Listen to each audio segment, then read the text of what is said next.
I never imagined my life could turn into a nightmare so quickly. One moment, I was happily married to the most beautiful woman I'd ever known. The next, I walked in on a betrayal so deep it shattered my soul. I saw her with him, my best friend, in our bed.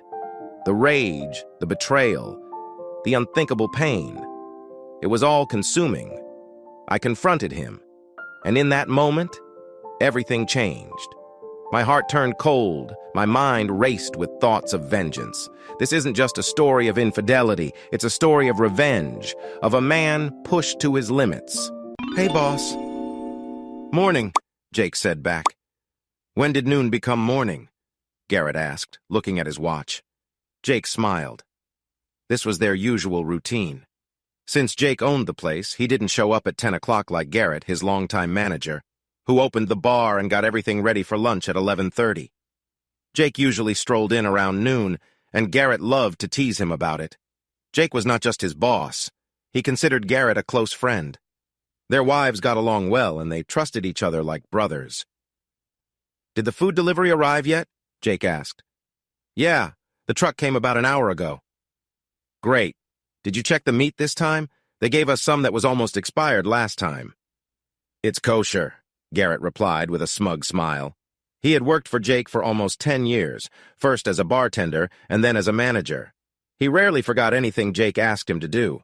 Most of the time, Garrett just took care of things on his own, and Jake appreciated that, even if he liked to playfully catch him off guard. Jake grinned. "I'll catch you one of these days, buddy. That grin of yours won't last." Garrett laughed, but then looked serious. "Oh, I wanted to ask you something. Would you and your band play Saturday night instead of Friday? Benny Rodriguez and his car club want to hold their get-together here on Friday." Jake raised his eyebrows. "Don't they usually meet at Stibbins?" he asked, naming another bar in town. "They do, but they want to change this time, and when he asked me, I couldn't say no. It's good for business. Those guys like to drink." Jake thought about it. He had tried for years to get Benny's car club to come to his bar, and now— "Wait," Jake said. "You already booked them. Why are you asking me?" He already knew why, but this was part of their game, so he waited for Garrett's response. Garrett was about to answer when a server interrupted with another of her daily questions. Most of the time, the questions were silly, like, "What's in a martini?" But anyone who has worked in the food service knows there are no silly questions. Jake chuckled quietly and let Garrett get back to work. As the owner of the Bacon Bar and Grill, Jake didn't usually manage the day-to-day tasks. Garrett and the other manager, Karen, handled that part well. Jake was more of a supervisor, making sure everything ran smoothly. Plus, he loved playing music. That was one of the best parts of owning a bar. His band always had a place to perform. Jake looked around the bar. The lunch crowd was busy, and the room was full. It wasn't a large place, just a 14-seat bar and 25 tables, but it was all his. Watching his staff work like a well-oiled machine made him proud. It took many years to get to this point. He was happy. He owned a business, was married to the love of his life, and had 2 stepkids he adored. Life was good, but it hadn't always been this way.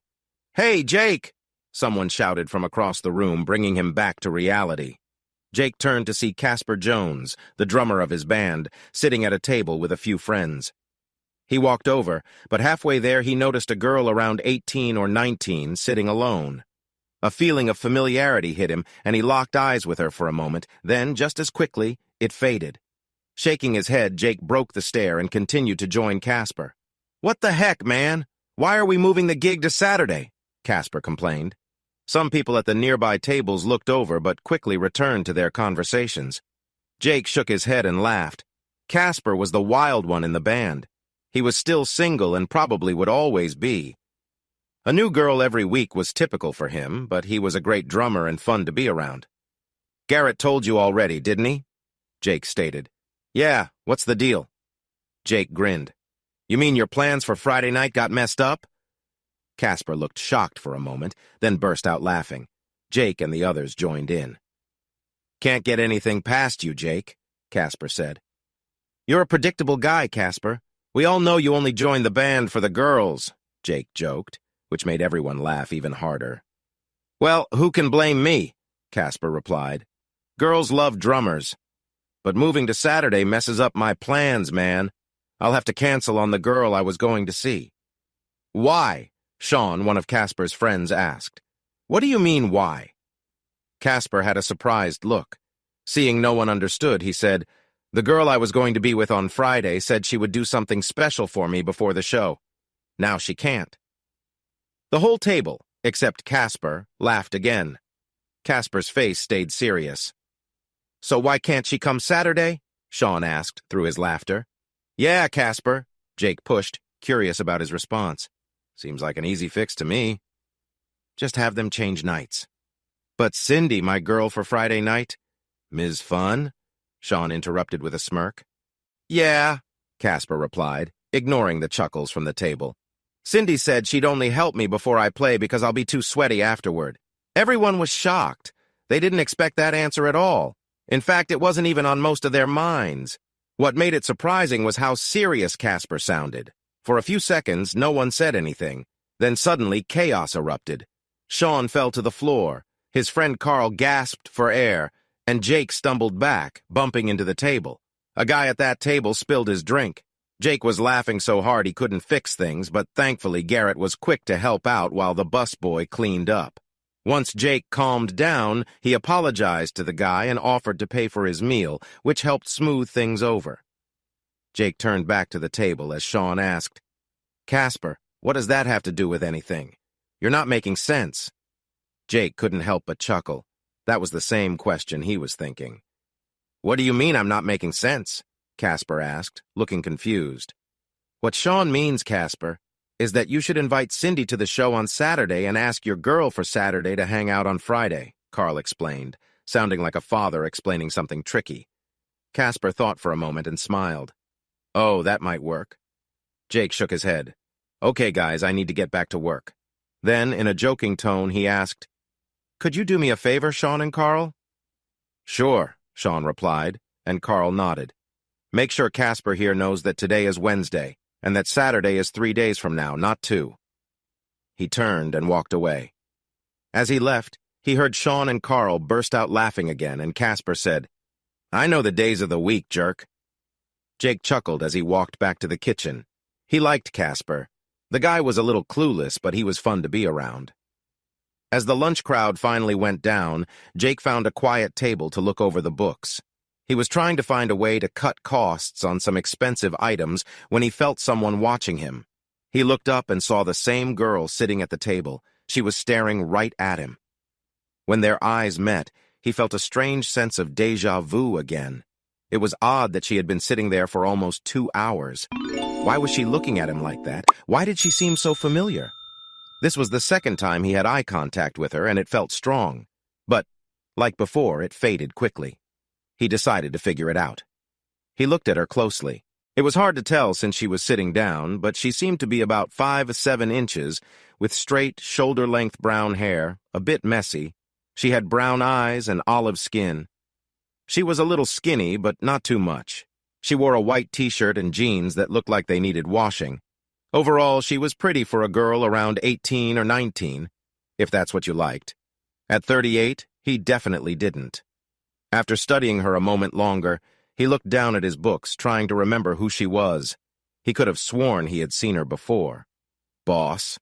Huh. Jake snapped back to reality. He looked up to see Garrett with the daily sales printouts. Most restaurant owners wait until the end of the day to check totals, but Jake liked to do it throughout the day. It helped him see how things were going and if they needed changes. "Looks like we did better than expected. We're up about 10% from what we thought," Garrett said with a smile. Since he was the day manager, good lunch numbers meant good news for him. The same went for Karen if dinner was good. But Jake learned long ago that if numbers were down, it was all on him. Funny how that worked. "Great," Jake replied, a bit distracted as he glanced back at the girl. "When do I get my raise?" Garrett asked. Jake knew that would be Garrett's response. It always came after good numbers. He focused back on Garrett, who was wearing a smug grin. "So what you're saying is that when the numbers go up, you deserve a raise, is that right?" Jake asked. "Well, yeah." "Okay, so if that's how it works, when the numbers are down, can I lower your pay?" "Nope. You know it doesn't work like that." "Oh yeah? Why not?" Double standards, boss. Didn't you know that? Jake tried to keep a straight face, but failed, which sent them both into laughter. They both knew Jake paid Garrett well, and this was just part of their ongoing joke. Once their laughter faded, Jake said, "Seriously, though, that's great news. I was just looking at the numbers." He pointed at the papers in front of him. "And our profits have improved on a bunch of things. Our food costs are right where they should be again, but there's always room to improve." Garrett sat down, grabbed the papers from Jake, and started looking through them himself. "Yeah, I see what you mean." Then he pointed to another column of numbers. "It looks like our problem with spilling drinks has been fixed." "Yeah, and don't you take any credit for that. It's all Karen's work." Garrett laughed. "Me? Take credit for someone else's hard work? Never." Jake smirked. "Okay, wise guy. Is the kitchen getting ready for dinner?" "No, they're having a silly meeting back there." "Good. Then you can go join them. Now get out of here before I give you real work to do." With a grin, Garrett stood up and went back to work. Jake turned his attention to the girl who was a mystery to him. This time, when he looked at her, she wasn't looking back. He took the chance to study her without it being awkward. She seemed familiar. Why couldn't he remember her? Suddenly, she looked up and caught him staring. When their eyes met, he noticed she looked nervous. This was odd. Jake didn't know what to think. After a few more moments, he made a choice. He would go talk to her. He stood up and walked over to her. Their eyes stayed locked, and when she realized he was coming closer, her nervousness turned to fear, which surprised Jake for a moment. He didn't want to scare her. He was a big guy at 6'2" and 220 pounds, with some tattoos, but he had a kind face. Still, he was determined to find out who she was, so he kept going. "Excuse me, miss," Jake said politely when he reached her table. "Is it okay if I sit with you?" At first, she didn't answer. It looked like she wanted to say something but couldn't. After a few awkward moments, she gave a slight nod. "Thank you," he said, sitting down. "I'm Jake. What's your name?" She just stared at him, and again, he could see she wanted to speak but couldn't find the words. After a few more awkward moments, Jake realized that he would need to keep the conversation going. "Are you from here?" he asked. She paused and shook her head. Okay, so she wasn't from around here. He needed to dig a little deeper. "Do I know your parents?" This seemed to shock her. Her eyes widened and her lip trembled, which made Jake quickly back off. It was clear she didn't want to talk about her parents. He needed a new approach. With a friendly smile, he said, "Sorry if I upset you. That wasn't my plan. Have you eaten?" "I haven't, and I was wondering if you'd join me for lunch." Again, she didn't answer in words, but gave a small nod.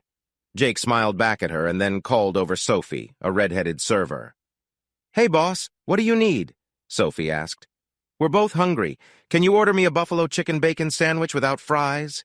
And can you ask my friend here what she wants?" He glanced at the girl. He did this to get her to talk. He was starting to feel like she might be shy. She hesitantly said after a few moments. "I'll have a burger if that's okay." Well, at least she wasn't completely silent. "How about the bacon cheeseburger?" Sophie suggested. "It's amazing. Ask Jake here." She pointed to him. Jake laughed. "It really is. There's a reason this place is called the Bacon Bar and Grill.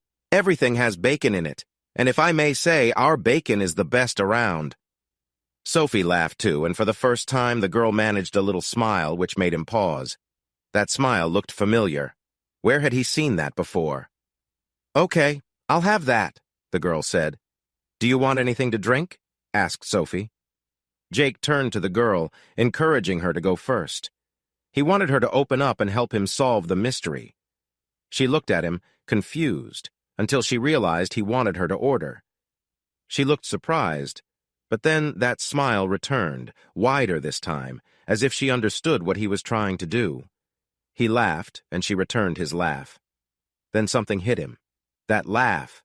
He had heard it before a long time ago, but it wasn't coming from the girl in front of him.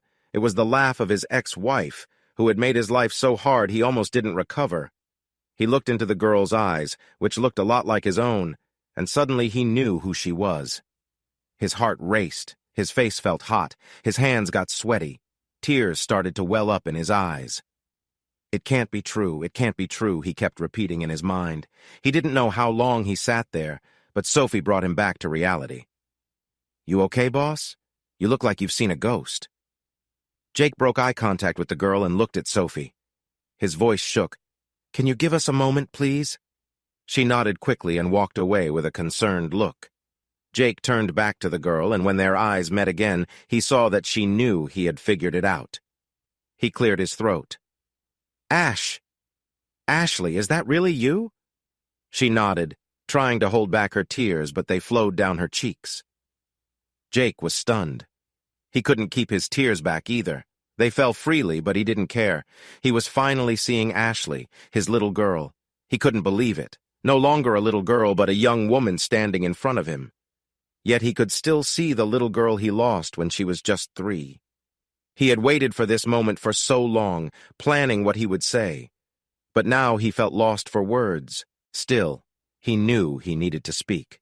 With tears streaming down his face, he managed to say, "I can't believe it's you." She stared back at him, drinking in his looks, also at a loss for words. The silence stretched longer, both of them still crying. Jake broke the quiet again. "It's so great to see you. You have no idea how long I've waited for this." Her face changed right away. Now she looked angry. "Oh, you dreamed of this? Then why didn't you ever come for me?" That question hit him hard. Did she really not know? He looked into her eyes, trying to see if she might be lying. But she wasn't. All he could do was shake his head and sigh. This wasn't going to be easy. He should have expected this. His ex-wife must have twisted things, as she always did.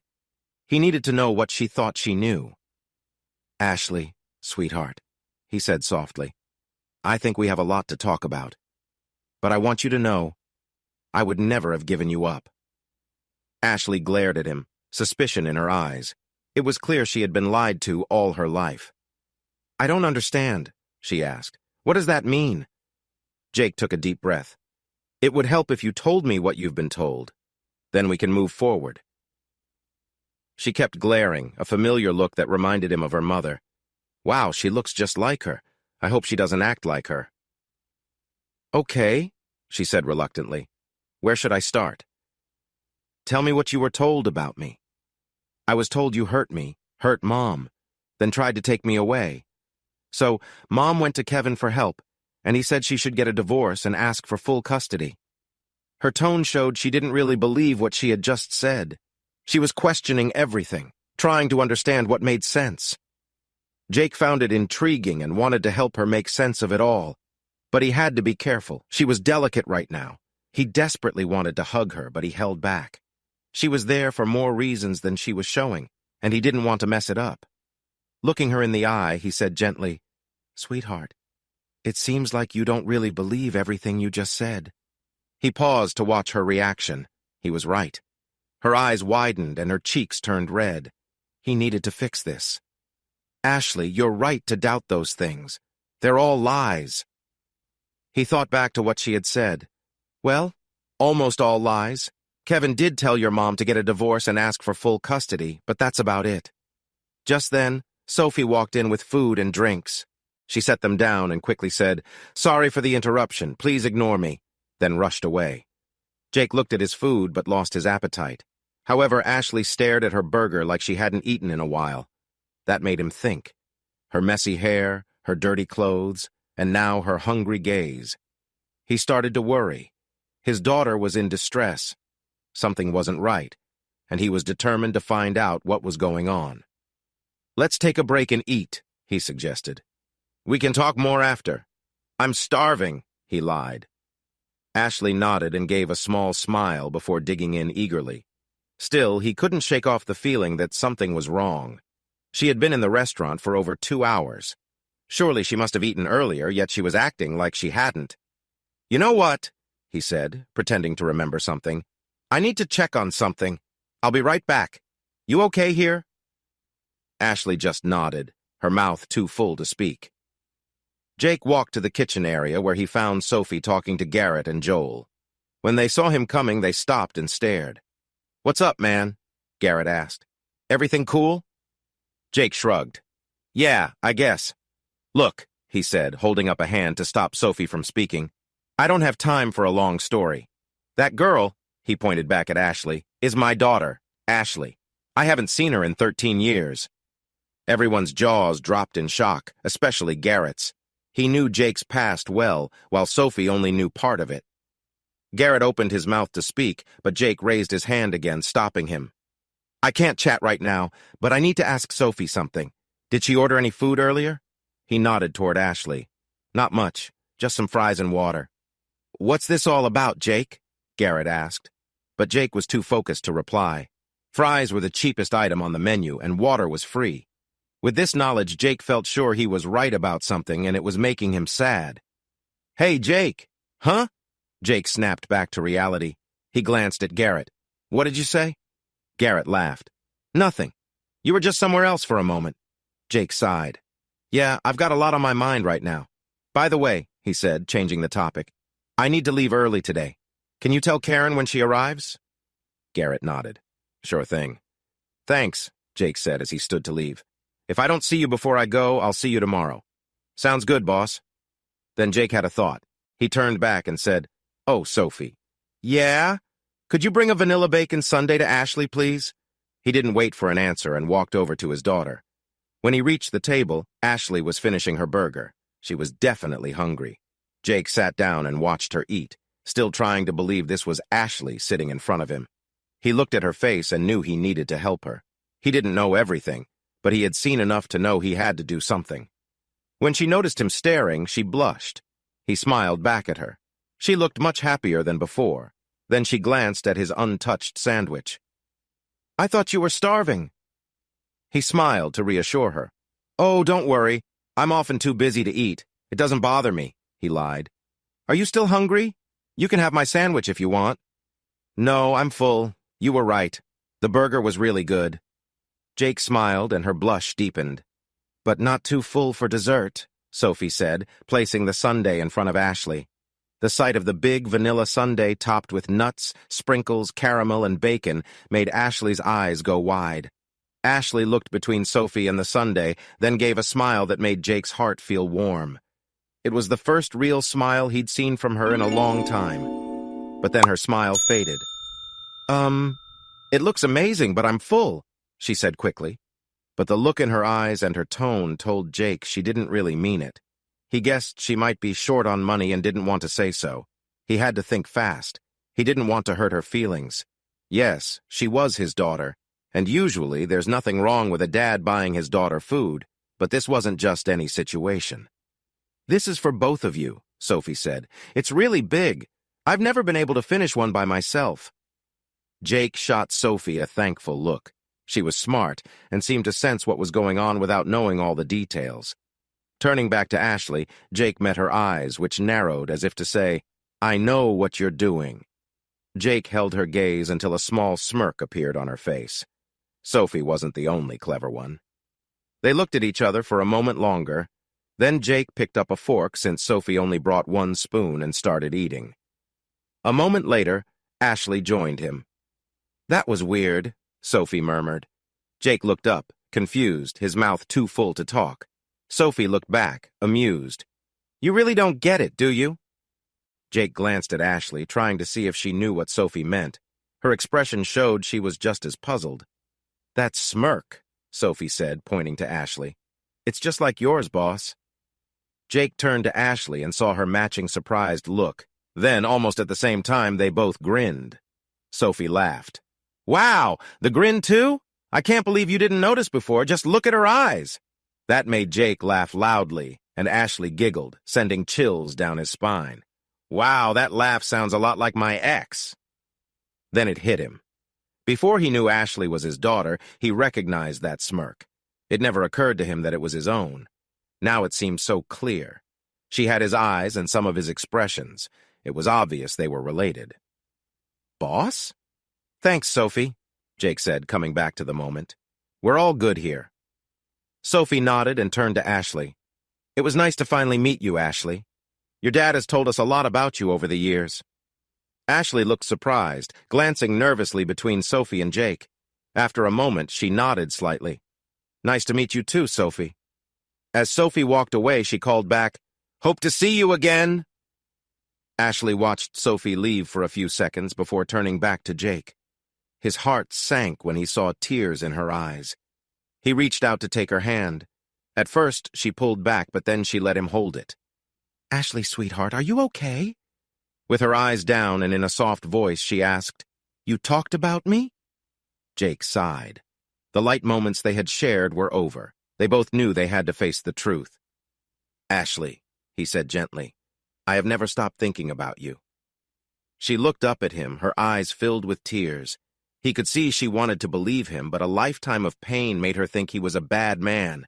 It was clear that she was struggling with some big thoughts.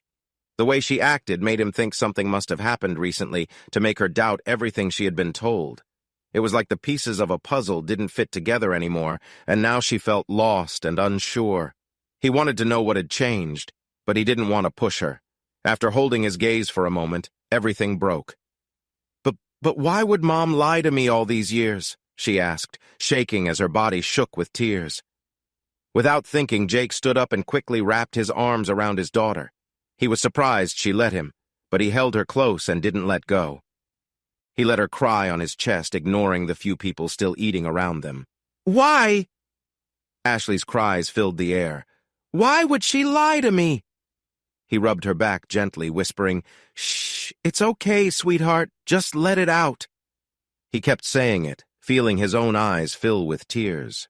It felt good to hold his little girl again after so many years. It broke his heart that she had been lied to and hurt by his ex-wife. It wasn't fair to twist a sweet girl's mind against her father. All he wanted was to take her pain away, but he couldn't. The best he could do now was to comfort her. Then his phone started buzzing in his pocket. It was ringing with a tune that told him it was his wife. Not wanting this moment to end, he decided to ignore it. "Aren't you going to answer?" Ashley asked, her voice muffled. "No." It was a simple answer, but it said a lot. It meant, "You're what matters to me right now. Everything else can wait." After a few more moments of tears, Ashley pulled back, asking to be let go. He didn't want to, but this was about her, not him. Before he released her, he gave her a kiss on the top of her head. That made her stop and look up with teary, questioning eyes. Jake held her gaze, and for a moment, they both seemed to understand something. Finally, instead of pulling back, Ashley hugged him tighter. "Why did she lie to me?" Ashley asked softly, but there was strength in her voice. Now she really wanted to understand. The way she asked had changed. It was no longer, "Why would she lie to me?" but "Why did she lie to me?" That small difference meant a lot. Jake knew she deserved the truth, but he didn't know all the answers himself. He had his own thoughts, but had never gotten a clear answer from his ex about why she hurt him. Sighing, he said, "Honestly, I don't know why she did what she did. I've wondered about it 1,000,000 times." Ashley pulled back and sat down. He returned to his seat and noticed the table was cleared. Their ice cream sundae was gone, and only their drinks and some napkins were left. He looked over to see Sophie and Joel watching them with smiles. Sophie winked at him, making him chuckle. "Sophie's really nice," Ashley said, noticing the exchange. Jake handed her a napkin. "Yeah, she is. I'm lucky to have her." "Thanks," Ashley said as she wiped her eyes and blew her nose. "Can you tell me what happened now? I really need to know." There was a sense of urgency in her tone. Jake nodded. "I'll tell you everything I can. You deserve the truth." He took a sip of his drink, preparing himself for a tough talk. He then started, "Your mom and I met in high school." "I know that part," Ashley interrupted. "You, Mom, and Kevin went to high school together. Mom dated Kevin first, but then you dated her and got married after high school. Then she had me." She seemed to be reciting the basics she had heard growing up. "But it's what happened after that doesn't make sense." Jake nodded. "Did she tell you I was a musician?" "Yeah. She said you were a wannabe rock star who couldn't let go of his dreams." He laughed a little. "Well, she wasn't wrong about the rock star part." Ashley's eyebrows lifted in surprise. "When we dated, your mom loved that I was a musician. I played in bands since I was 14. By high school, I was in a successful band that played a lot. She came to every show. She loved it. When we graduated, your mom wanted to get married, and so we did." "Did you love her?" Ashley asked. "With all my heart. I thought she was amazing. I wanted to ask her to marry me, but I thought it wouldn't be cool. Adults got married and that seemed boring. But when she brought it up, I bought a ring the next day. Then his smile faded. What doesn't make sense is that she loved me back. Ashley frowned at that. Things were good after we got married.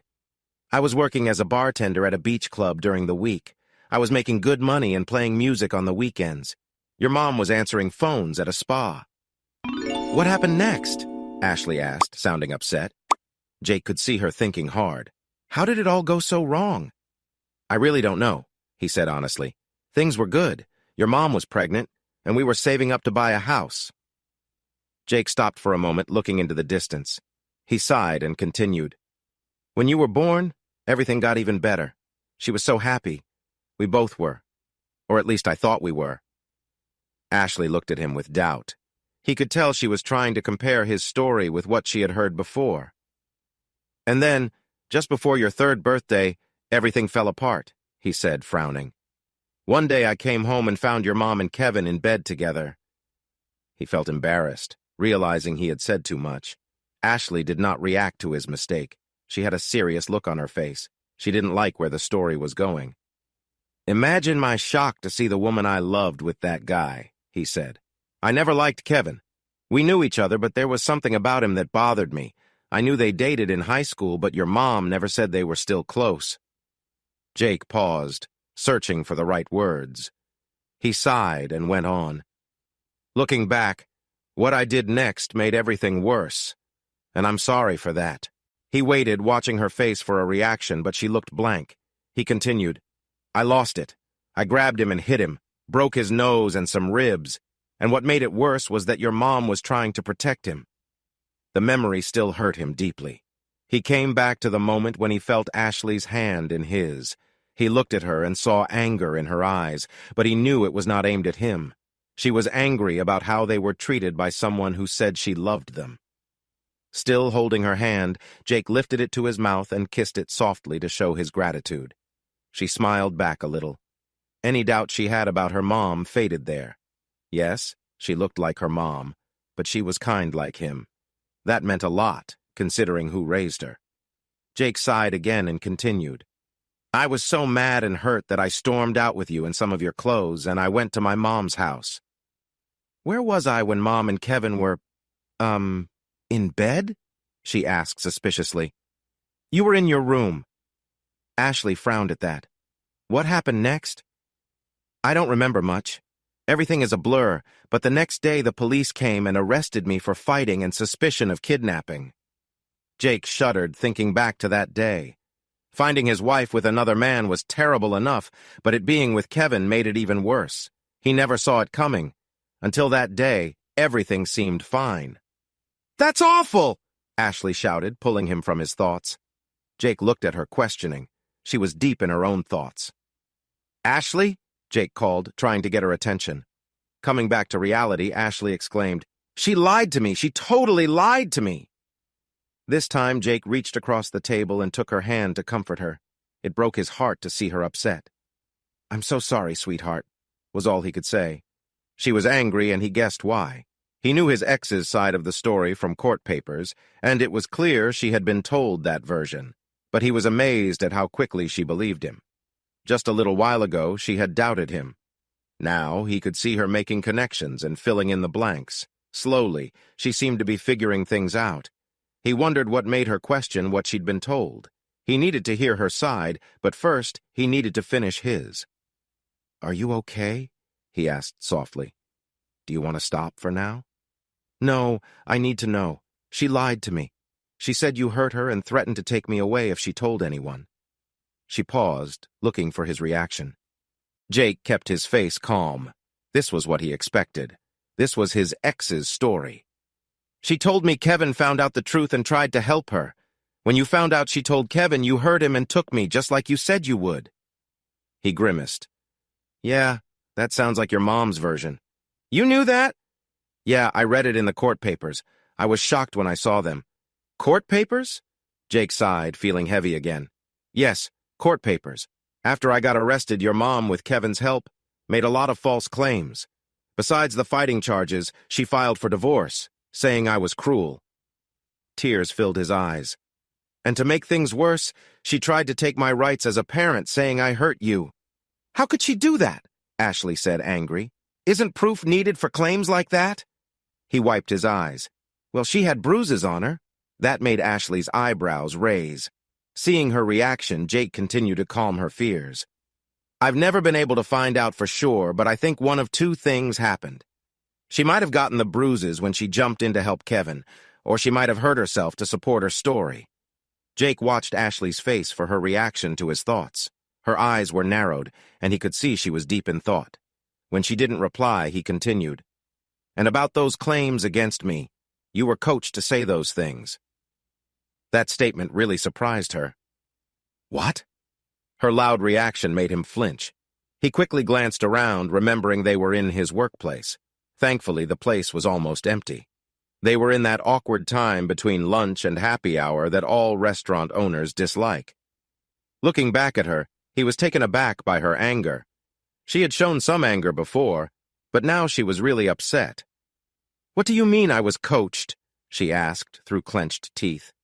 Jake took a deep breath and tried to be gentle. There's no easy way to say it. You were coached. A few days later, my mom helped me. Then I got divorce papers. There was also an order saying I couldn't go near you, your mom, or your house. I was so shocked that I went to your house thinking it had to be a mistake. I told myself, she wouldn't do this to me. The claims of me being abusive were hard to take, but the fact that she said I hurt you almost broke me. He paused, looking at Ashley's reaction. She seemed impatient, so he pressed on. Well, I went there and chaos broke out. Kevin was there. Your mom started yelling all sorts of things. I just wanted to see you, but they wouldn't let me, and I panicked. Before I knew it, the police were there, and I was back in jail. Because I broke the order, I couldn't get bail and had to stay in jail until my trial. But how was I coached? Ashley asked, still angry and wanting answers. I'm getting to that, sweetheart. It's just easier to tell it this way. Is that okay? He wanted to finish this story quickly because it still hurt to talk about. Ashley nodded. Now, where was I? Jake asked himself, thinking hard to find his place. Oh, right, he said. My lawyer talked me into taking a deal. Honestly, I wasn't too worried about the attack charge. I knew I did hurt him badly. I was more worried about everything else. So I took the deal and ended up with 6 months and a fine. I could have gotten a year, but the judge was nice. Money was tight since your mom and Kevin took everything from me. Luckily, my lawyer helped me out even though I couldn't pay much. Did you try to fight the divorce? Ashley asked. Jake shook his head. No. The moment she cheated, the marriage was over for me. I only cared about you. That made Ashley smirk, his smirk. Taking a sip of water, he continued. While I was in jail, your mom kept trying to get me to sign the divorce papers. But I wouldn't sign if she didn't agree to share custody. When I got out, the judge said I could see you, but with someone watching. Jake paused, knowing he was about to share something she might not like. In a soft voice, he said, You walked in with a social worker, saw me, screamed, and started to cry. Ashley looked shocked. But I don't remember that. You were not even 4 years old then, sweetheart. But Ashley looked horrified by this news. She seemed to blame herself for what her mother did. He needed to stop that feeling right away. Ashley, please look at me. She looked at him. This is not your fault, do you understand? But why can't I remember any of this? She asked quietly, her eyes looking down. Jake reached for her hand again. It's not your fault, he said firmly. Your mother did this, not you. We are both victims. She lifted her head and met his gaze. Her lip trembled. After a moment, she nodded, but Jake wasn't sure she truly believed him. Ashley cleared her throat and said, The last memory I have of you is right before we moved. I don't remember much, but there was a red teddy bear. I remember being scared, but not why. That was right after your 5th birthday. I remember it like it was yesterday, he said, thinking back to that day that was likely the worst. Coming back to the present, he continued, After that first meeting when you screamed, the social worker told the court about your behavior, and I was about to lose you forever. But I wasn't giving up, so I had my lawyer ask for an expert to talk to you. Your mom didn't want that, but the judge finally agreed. It was clear to the expert that you were coached, and she wrote that in her report. But the harm was done. You were terrified of me. Tears streamed down Ashley's face. Jake let go of her hand, lifted both of his to her cheeks, and wiped away the tears. His little girl was hurting, and he needed to comfort her. "What happened next?" she asked quietly, seeming afraid to know. "Another 1.5 years of pain," he replied flatly. "We fought over you, money, everything. It was surreal.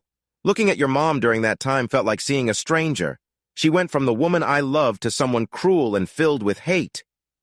"You don't know what went wrong?" Ashley asked desperately, struggling to understand her mother. "It's clear Kevin was behind it. Like I said earlier, I sort of knew him, but there was just something about him I didn't like. Until the day I found them in bed, I had no idea anything was wrong." "I was such a fool," he said, shaking his head. After taking a sip of water, Jake carried on, a sad expression on his face. "In short, even though I never hurt you, your mother made you believe terrible things about me. Because of that, it seemed best for the child to give her full custody." "But why? That's so unfair." "Yes, it really is. It's tough, but usually the mother gets custody in these situations. You were so scared of me that they thought it was safer if I didn't see you anymore. The last time I saw you was the day after your 5th birthday. I gave you a red teddy bear, hoping for a miracle to get you back. But by then, it was too late. You didn't want to be near me." Tears began to roll down his cheeks. "A few days later, even though it broke my heart, I signed the divorce papers, losing you for good." Silence filled the room. They both sat with tears on their faces, taking in what had just been said. Jake hadn't talked about this in years. He still thought about it sometimes, but talking about it again brought all those feelings back. He had only shared this with 2 people, Garrett and his wife, the one who had saved him and helped him start over. That was years ago. Thinking of her made him smile. She would be just as surprised as he was about Ashley showing up. My wife. I need to call her back, he remembered, thinking of the missed call. He looked at Ashley. She was staring off into space. "Ashley," he said gently. She came back to reality, but her eyes looked lost. "Are you okay?" She shrugged. "I've been trying to understand everything. You've helped, but it just feels so unfair. Mom lied to me for years, and I still don't know why." Jake sighed. He understood her pain. He had felt that way for a long time. "I can't tell you why, sweetheart. Your mom did what she did, but what matters now is that you're here." Ashley didn't answer right away. She was now trying to read his feelings. He had just touched on something important, the real reason she had come. If his story was the big elephant in the room, hers was another huge weight. What did she want? Did she want to stay, or was she only here to get answers? Did her mother know where she was? Did she ever get the letters he had sent? The questions went on and on. Jake knew what he wanted, but what about her? He decided they both needed a moment to think. He knew how hard it was to have someone you loved lie to you. He had experienced that briefly, but Ashley had been lied to nearly her whole life. That must have been so much worse for her. "I think it's time for a break," Jake said. "I know I need one. I have to use the bathroom and make a call. Is that all right with you?" "Yeah, that's a good idea. I need to go to the bathroom, too." "Okay, follow me. I'll show you where it is." They both knew that the conversation wasn't over. There was still so much to say, but Jake hesitated. She had just gone through a lot, and his protective side wanted to avoid causing her more pain. Yet he was curious. He wanted to help, but he needed to hear her story first. Jake and Ashley stood up and walked toward the back. They were taking a short break before diving back into their talk. Once in his office, Jake took out his phone, sat at his desk, and called his wife. "Hey, baby," Claire's voice came through the phone. "Hi, honey." He tried to sound calm, but he probably didn't succeed. Claire sensed it right away. "What's wrong?" she asked. Jake smiled and shook his head. His wife could read him like a book, and that was one reason he loved her so much. "I had an unexpected visitor today." "Oh, who?" Jake paused. He knew he was about to surprise her. Then he said, "Ashley." There was a long silence, so long that he thought the call dropped. "Ashley?" Claire asked, breaking the quiet. "You mean the Ashley?" Her voice held shock and disbelief. "Yes." "Oh, wow, what? How?" "She just showed up. And it went like that?" Her excitement made Jake smile. He knew she would react this way. "I'll tell you everything later, honey. he said. "I just wanted to return your call. When you called before, we were deep into it." "But what did you talk about?" Her excitement was clear even over the phone. "What did she say? Did you tell her about the letters or your tattoo? What about the trust?" Honey, calm down." He loved her so much for how excited she was. "I promise I'll tell you everything later, okay?" "That's not fair, Jake," she playfully whined. "I need to know. I can't believe it. At least give me a hint. I won't be able to wait until tonight, please?" He chuckled. She was talking fast and using that cute voice she knew would get to him. He loved her for that. "Fine," he agreed, giving her a quick summary. He knew she wouldn't let it go if he kept her completely in the dark. "She came in. It took me nearly 2 hours to figure out it was her, and we talked." "But what did you talk about?" He smiled at her eagerness. "I told her my side of the story. We haven't even gotten to her side yet." Jake paused, trying to choose his words carefully. "But," he continued in a serious tone, "it's clear she's been through a lot lately. Her clothes looked messy and her hair was all over the place. I thought she might be low on money even if she hadn't said so yet. I was thinking I should—" Claire gasped. "But she needs to come home with you." She said it like it was very clear. "We need to help her." Jake smiled. She knew what he was thinking. "I know, hun, I was just going to say that, but the big question is, does she want to?" Claire gasped again. "You haven't asked her yet? What were you thinking?" "Well, we haven't gotten that far." "You need to go over there, Jake Martin, and invite her. She is your daughter, and it's your job to help. And don't take no for an answer." Jake did not reply right away. She was correct. They had been avoiding talking about Ashley, but he was out of reasons to hold back. It was time to make a decision. "Jake," Claire's voice broke into his thoughts. "I hear you. I was just thinking. You're right, I didn't bring up the tough stuff because I didn't want to hurt her more." He paused, remembering how hard it had been for Ashley. His eyes filled with tears. His voice broke as he said, "It was hard to see her struggle." "Oh, Jake," Claire said softly, full of care, "I didn't mean to be harsh. You're a good man and a good dad. Just do what is right and everything will work out." Jake wiped his tears and cleared his throat. "I'm not mad at you. You're right. She is my daughter and I will help her. I love you, babe." He could hear the warmth in her voice. "Just make sure she comes home. We have enough space and I want to meet her. I'll try my best." "Good. What time will you be home?" he asked, changing the topic. "A little after 5. And the kids?" "About 5:30. "Okay. Can you grab something to eat on the way, maybe Chinese or pizza?" "I'll get Chinese. Pizza's a little out of the way." "All right. Sounds good. I'll see you later. Love you. And tell Ashley I can't wait to meet her." "I will. Love you too," Jake said before ending the call. Walking out of the back office, Jake felt confident. He was going to do what Claire said. Ashley needed him, but he also needed her. He loved his stepchildren and could never replace them, but Ashley was his own. He had lost her years ago, and now he had a chance to fill that emptiness. Even when his life was good, something was missing. He needed his daughter and would do whatever it took to help her. When he reached the table, he smiled at the sight of Ashley and Sophie laughing hard at something Garrett was saying. "And then, your dad looks confused and has no idea why everyone is laughing." Garrett noticed Jake there for the first time. Jake knew the story Garrett was telling. He smiled and shook his head. It was one of the most embarrassing yet funny things that had happened to him. Laughing, Garrett kept going. "Nobody says anything for an hour until this guy, who is drunk, walks up to your dad, pats him on the back and says, 'Dude, your pants are down.'" Ashley and Sophie burst out laughing. Jake shook his head, amused. Only Garrett would tell Ashley such an awkward story. But he knew Garrett and Sophie wanted Ashley to feel welcome. They knew him well enough to guess what he was planning. He was lucky to have such good friends.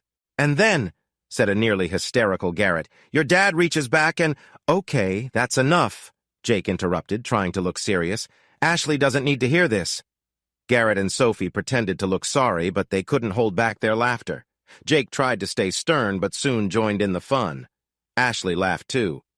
"Don't you two have work to do?" Jake asked when the laughter calmed down.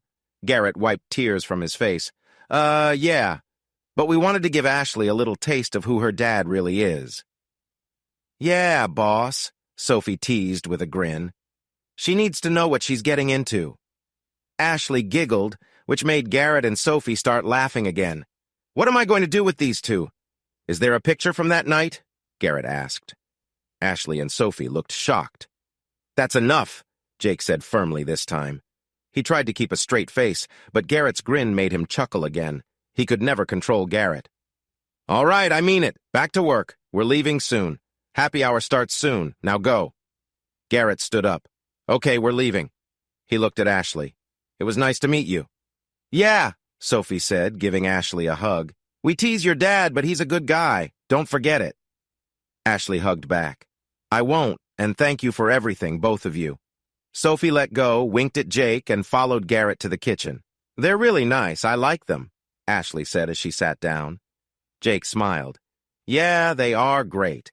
Garrett has been with me from the start, and Sophie has been here almost 5 years. He added, pretending to be annoyed. But they really don't know when to keep quiet. Ashley laughed a little, but then her face got serious. So, we're leaving soon? She asked carefully. There was a question in her eyes. He guessed what she was thinking, but she seemed scared to say it. So he chose to follow Claire's advice and just go for it. Taking a deep breath, he said, I just got off the phone with my wife. Ashley's eyes went wide. Wife? It was clear she had no idea Jake had a family and was worried about what that meant for her. He needed to calm her fears right away. Yes, her name is Claire and she really wants to meet you. Now that really surprised her. But, two? Jake reached over and took her hand again. Calm down, sweetheart. Yes, I have a wife and 2 kids. Well, they are actually my stepkids, but I adopted them, he added, hoping to ease her fears a bit more. Kara is just a couple of months younger than you, and Carter is 16. I met Claire about 8 months after I signed the papers, and she helped me. Jake paused to see how Ashley was reacting. When she didn't say anything, he went on. After your mom took you for good, I was a wreck. I was always angry. I didn't want to live anymore. Money was tight, but I stayed with my mom for a while and then some friends. Then I met Claire, he said with a smile. Thinking about Claire always made him happy. Her husband left her with 2 little kids. She helped me get back into life and showed me that I could be loved again. He paused again, took a deep breath and said, She saved me. I wouldn't be here without her, and she wants to meet you. She wants to meet me? Ashley asked, as if she couldn't believe it. But why? Tears began to fill her eyes.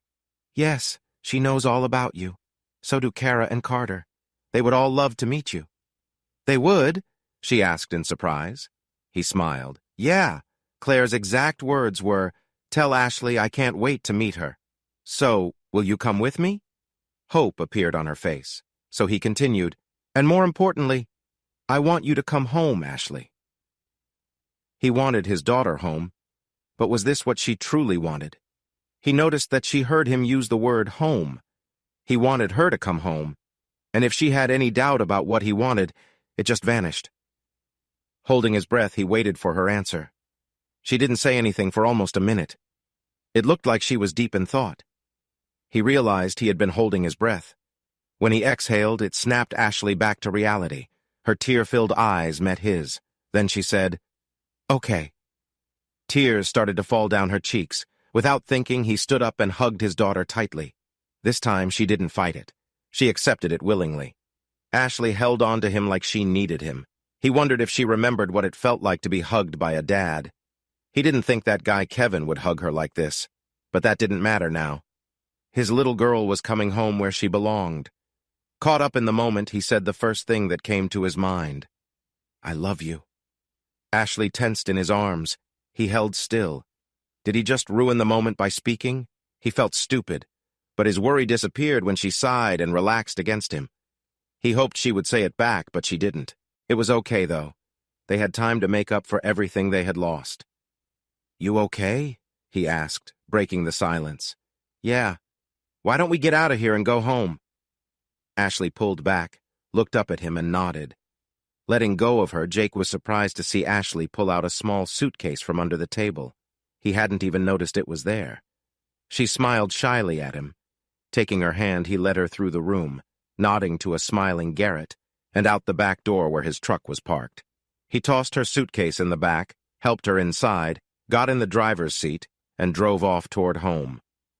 Jake couldn't remember when he had felt this happy. He hadn't been unhappy before, but something had always been missing. Now that missing piece was here. Everything felt right. He looked over at Ashley and smiled, but that smile disappeared fast. She looked very nervous. He had been so caught up in his own thoughts that he forgot she was stepping into the unknown. He knew his family would welcome her, but she didn't. He felt bad. Here he was, feeling great, and his daughter was scared. He reached out and held her hand. She squeezed it in return, glanced at him, and gave him a small smile, but her nerves were clear. Sighing, he focused on the road, realizing there was still a long way to go. "Wow," Ashley said with wide eyes as they pulled into the driveway. Jake smiled at her reaction. He felt proud of his home. "It's beautiful," Ashley whispered. Jake couldn't agree more. His home was beautiful. He pressed a button above him, and the garage door began to rise. They entered his large, 5-bedroom, 3.5-bath, white Spanish-style house with orange roof tiles. Pulling in and turning off the engine, Jake nudged a still-shocked Ashley. "Come on, let me show you around." She nodded. If Ashley was surprised by the outside, she was amazed by the inside. They stepped into the family room with its terracotta tiles, pretty area rug, and wood, fabric, and leather furniture. There was also a big flat-screen TV. Jake couldn't help but grin. "Come on, follow me." He grabbed her bag and placed it by the couch, then led Ashley on a tour. Jake showed Ashley the kitchen next to the living room. It had nice stone counters and shiny metal appliances. Then he pointed to the dining room with its lovely dark wooden table and chairs. They also had a formal living room that they never used. But his favorite part of the house was the backyard. When they stepped outside, Ashley saw the beautiful pool, the patio around it, the big grill, and the simple but pretty plants. "Wow," she said, amazed. Jake smiled widely. He and Claire, who worked as an office manager for a construction company, had done well for themselves. They could afford such a nice house. Jake loved taking care of it. Since he did not have to start work until noon and woke up early, he spent most mornings keeping the house nice. The backyard was his favorite place. "Come on," he said. "Let's go back inside. I'll show you your room." Ashley stopped in her tracks. My room?" she asked, surprised as if this was too good to be true. "Of course. You can have the spare room. It's perfect for you," he replied. Ashley's eyes were wide as she just nodded and followed Jake back into the house. He picked up her bag and led her to the front entrance, then up the stairs. When they reached the top, Jake noticed Ashley had stopped. She stood looking at the family photos lined up on the wall. She set her bag down, and he joined her. She was staring at a photo partway up the wall. In it, a pretty woman with light blonde hair wore a tasteful blue bathing suit. A blonde girl, about 9 or 10, was in a pink bathing suit next to a bare-chested boy, maybe 7 or 8, wearing green swim trunks. And there was a younger Jake, in black swim trunks. "That picture was taken a few years after we got married," Jake said, making Ashley turn to him with a dreamy look. He put a gentle arm around her, not sure what thoughts were going through her mind, but he could guess. She turned back to the photo when something caught her eye. She leaned closer to look at a tattoo over Jake's heart. The photo was not very big, so she had to squint, but she could clearly see it was a name. Her name. Ashley gasped and looked at him. That? Yes, he quickly replied. "I have your name tattooed over my heart. I got it before I married Claire. She encouraged me to get it." He took her hand and put it over his heart. Ashley was speechless again. That seemed to happen a lot this day. "Come on," Jake said. "Let me show you something else." Without waiting for her to respond, he took her hand again and led her to the last photo at the top of the stairs. It was a picture of a younger, smiling Jake holding a happy little girl with straight brown hair, dressed in a blue and purple dress. Jake watched as Ashley looked at the photo. He couldn't see her face clearly, but he noticed a tear rolling down her cheek. He put an arm around her, and she leaned into him. "This feels so good." "This was taken on your 2nd birthday," he said. "It's one of the few photos I have of you. I hang it here so I can see it every morning when I come downstairs." Ashley remained silent as she continued to look at the photo. The moment became long and quiet. Jake started to worry about how she felt until she finally turned to him with an unreadable expression. Wiping her eyes, she said, "I'm sorry." That caught Jake off guard. He looked at her, puzzled. "Sorry? For what? You have nothing to be sorry for." "Yes, I do. I've thought the worst of you for a long time, and now I see how wrong I was. When I saw you earlier, before you knew who I was, the picture I had of you didn't match what I saw. You seemed so nice and everyone liked you. You weren't the bad person I thought. Even after everything today, I still had doubts. So I'm sorry," she said, crying harder. "Oh, sweetheart," Jake said, pulling her into a tight hug. "It's not your fault. Please don't say that. Your mother is to blame, not you." "Shh, shh," he said softly, rubbing her back. As he held Ashley, he remembered their talk in the bar. He had tried to tell her she wasn't at fault, but now he knew she still believed she was. It broke his heart. Damn it. This is going to be harder than I thought. He held her until her crying slowed. Then he picked up her bag and said, "Come, let's get you settled in your room. Then I want to show you something, okay?" Ashley nodded and followed Jake down the hall to the second door on the right. He opened the door and stepped in, with Ashley behind him. She looked around at the room. It was nicely decorated, with soft cream walls, a queen bed with matching furniture, and a big cozy chair in the corner. "Over here is the bathroom," he said, pointing to the door on the right. He opened it for her to see a good-sized bathroom filled with beauty products. She looked at Jake, confused. He smiled. "It's a Jack and Jill bathroom, so you and Kara will share it. Her room is through that door," he said, pointing to the door on the other wall. "There's a bathroom down the hall that Carter uses too." Ashley nodded. Jake turned back to the room and pointed to a set of double doors. "That's the closet. It's really big. There's plenty of space for all your clothes. I know having enough closet space is really important." But when he saw the embarrassed look on Ashley's face, he stopped talking. He noticed her small suitcase on the floor by the door. Suddenly he realized why she only had a small suitcase. His comment about clothes made her even more embarrassed. Jake had been picking up little hints about her situation, but they hadn't talked about it yet. Remembering Claire's advice, he decided it was time to change that. "Come here, Ashley," Jake said, sitting down on the bed. She walked over slowly and sat down without looking at him. He gently lifted her chin so she would meet his eyes. "You don't need to feel embarrassed around me. You can tell me anything, all right?" She didn't answer. Not wanting to let it go, he continued, "I'm really sorry if I made you uncomfortable, but there's nothing wrong with talking. I'm here for you no matter what." Ashley looked away. She focused on her small suitcase for a moment, then looked back at him. Tears filled her eyes and her lower lip started to shake. Jake could see she wanted to talk but couldn't find the words. He needed to help her open up. "It's okay. Talk to me," he said gently. He held her gaze, hoping to show her that she was safe with him.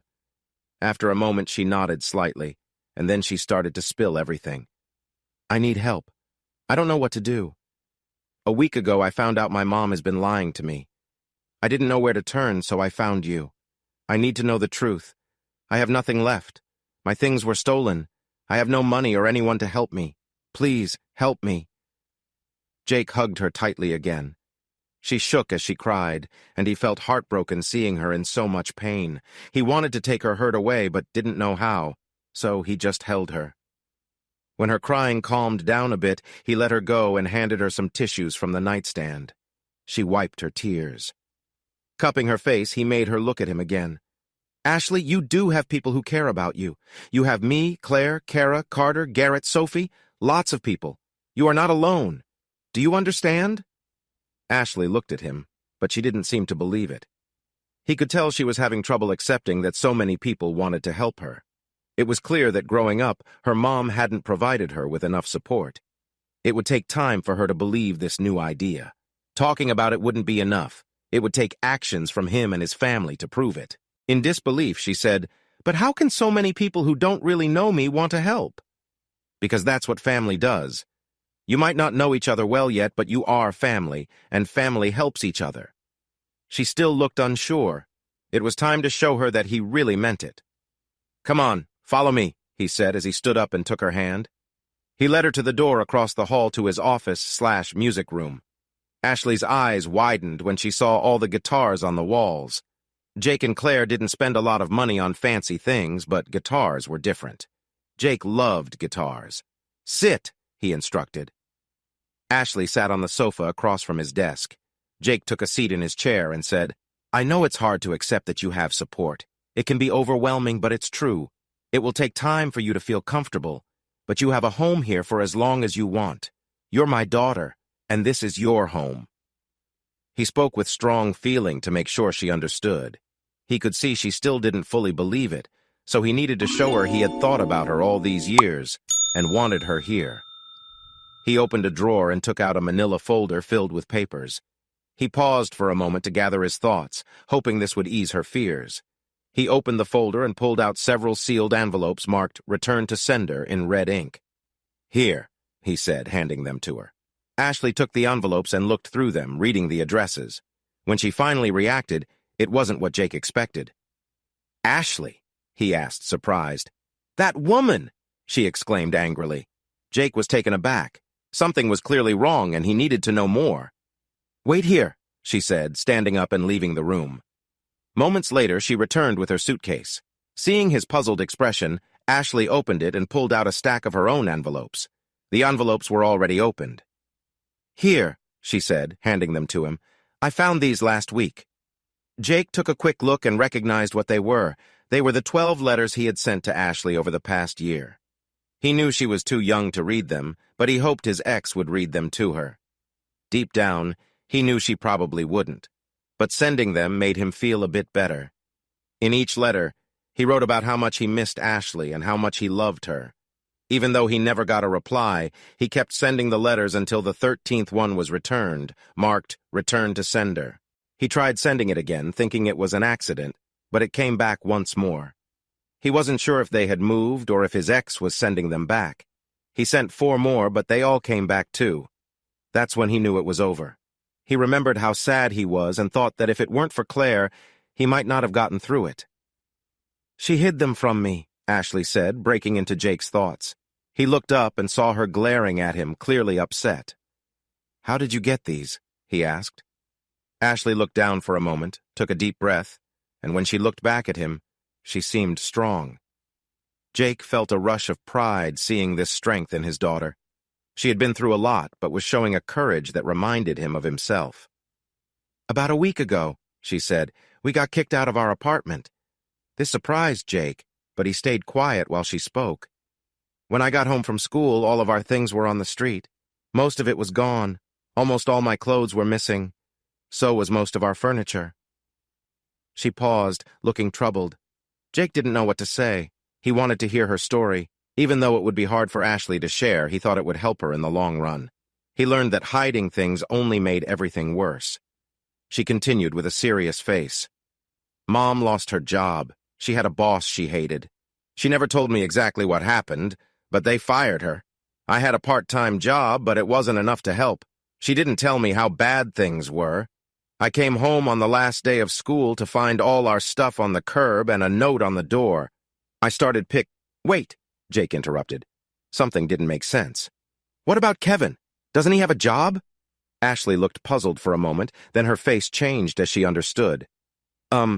Kevin left years ago." Now Jake was really shocked. "What?" Ashley nodded. "Yeah, he left when I was 9. Jake was speechless. He couldn't believe it. After we moved up north," she went on, "we stayed with Kevin's uncle for a while. Mom got pregnant again, and we needed a bigger place." She paused. Jake could see she was trying to think things through. Holding up the returned letters, she said, "That's probably when these were sent back." She was probably right. The timing matched. They had moved. Jake learned from his lawyer that they were living with Kevin's uncle. But once the letters started coming back, he felt too tired to keep trying. But Kevin left after they had another child? Jake knew there was a chance they would have more kids, but Kevin didn't stay around for long. "Figures," Jake said, frowning. Ashley frowned too. "Yeah." He could tell she felt the same way. "After what I found out today, it makes sense he wouldn't stick around. What did Mom think? Only a lowlife would sleep with a married woman." She sounded bitter, which made Jake smirk. Ashley smirked back. Despite everything, she was showing strength, and he liked it. In that way, she was like him, and it proved that nature was stronger than nurture. "Do you know where he went?" Jake asked. "No. After he left, Mom wouldn't talk about him. Every time I mentioned him, she'd yell at me." Jake frowned to himself. It was no wonder Ashley felt like she was to blame for her mom's problems. "So what happened after he left?" he asked gently. He could see Ashley was tired and emotional. "We had to move again. She couldn't pay for the apartment we were living in. So we got a smaller place where I had to share a room with my brother. Things were tough for a while, but eventually she got a better job. Mom went on some dates, but never got serious with anyone else. We lived in that apartment until the eviction when I found the letters." Jake gave her a questioning look and she continued.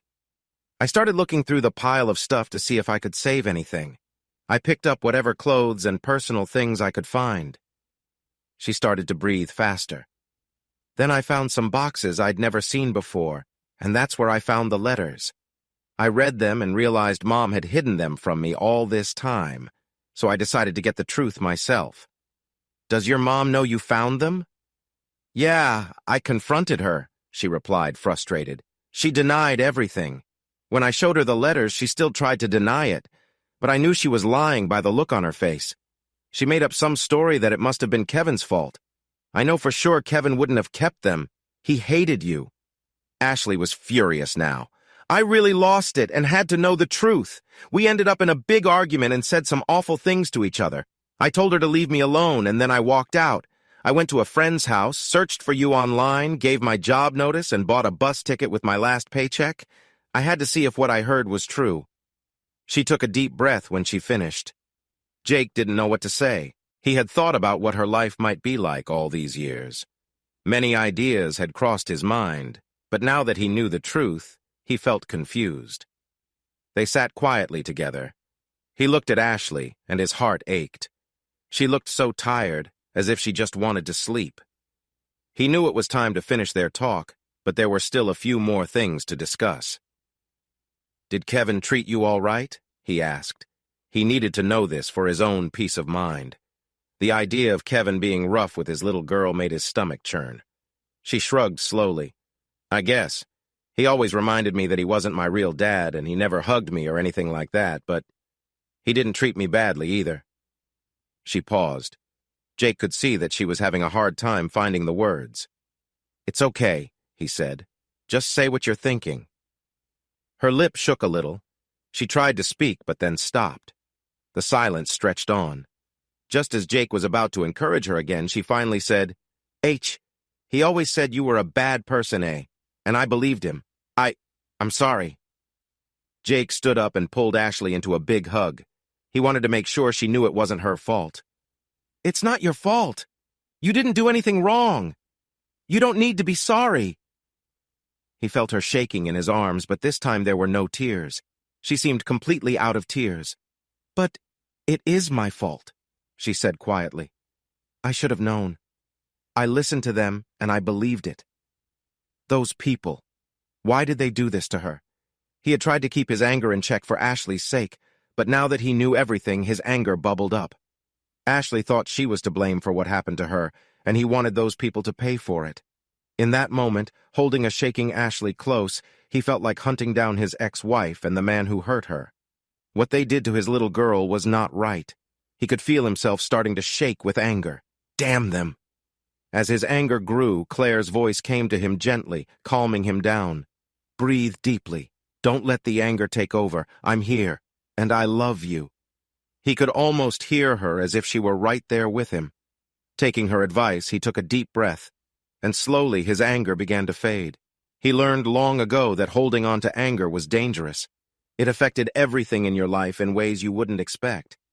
He let his anger control him for almost 2 years after the divorce, but Claire helped him find his way back again and again. He came to see that holding on to anger wasn't helping anyone.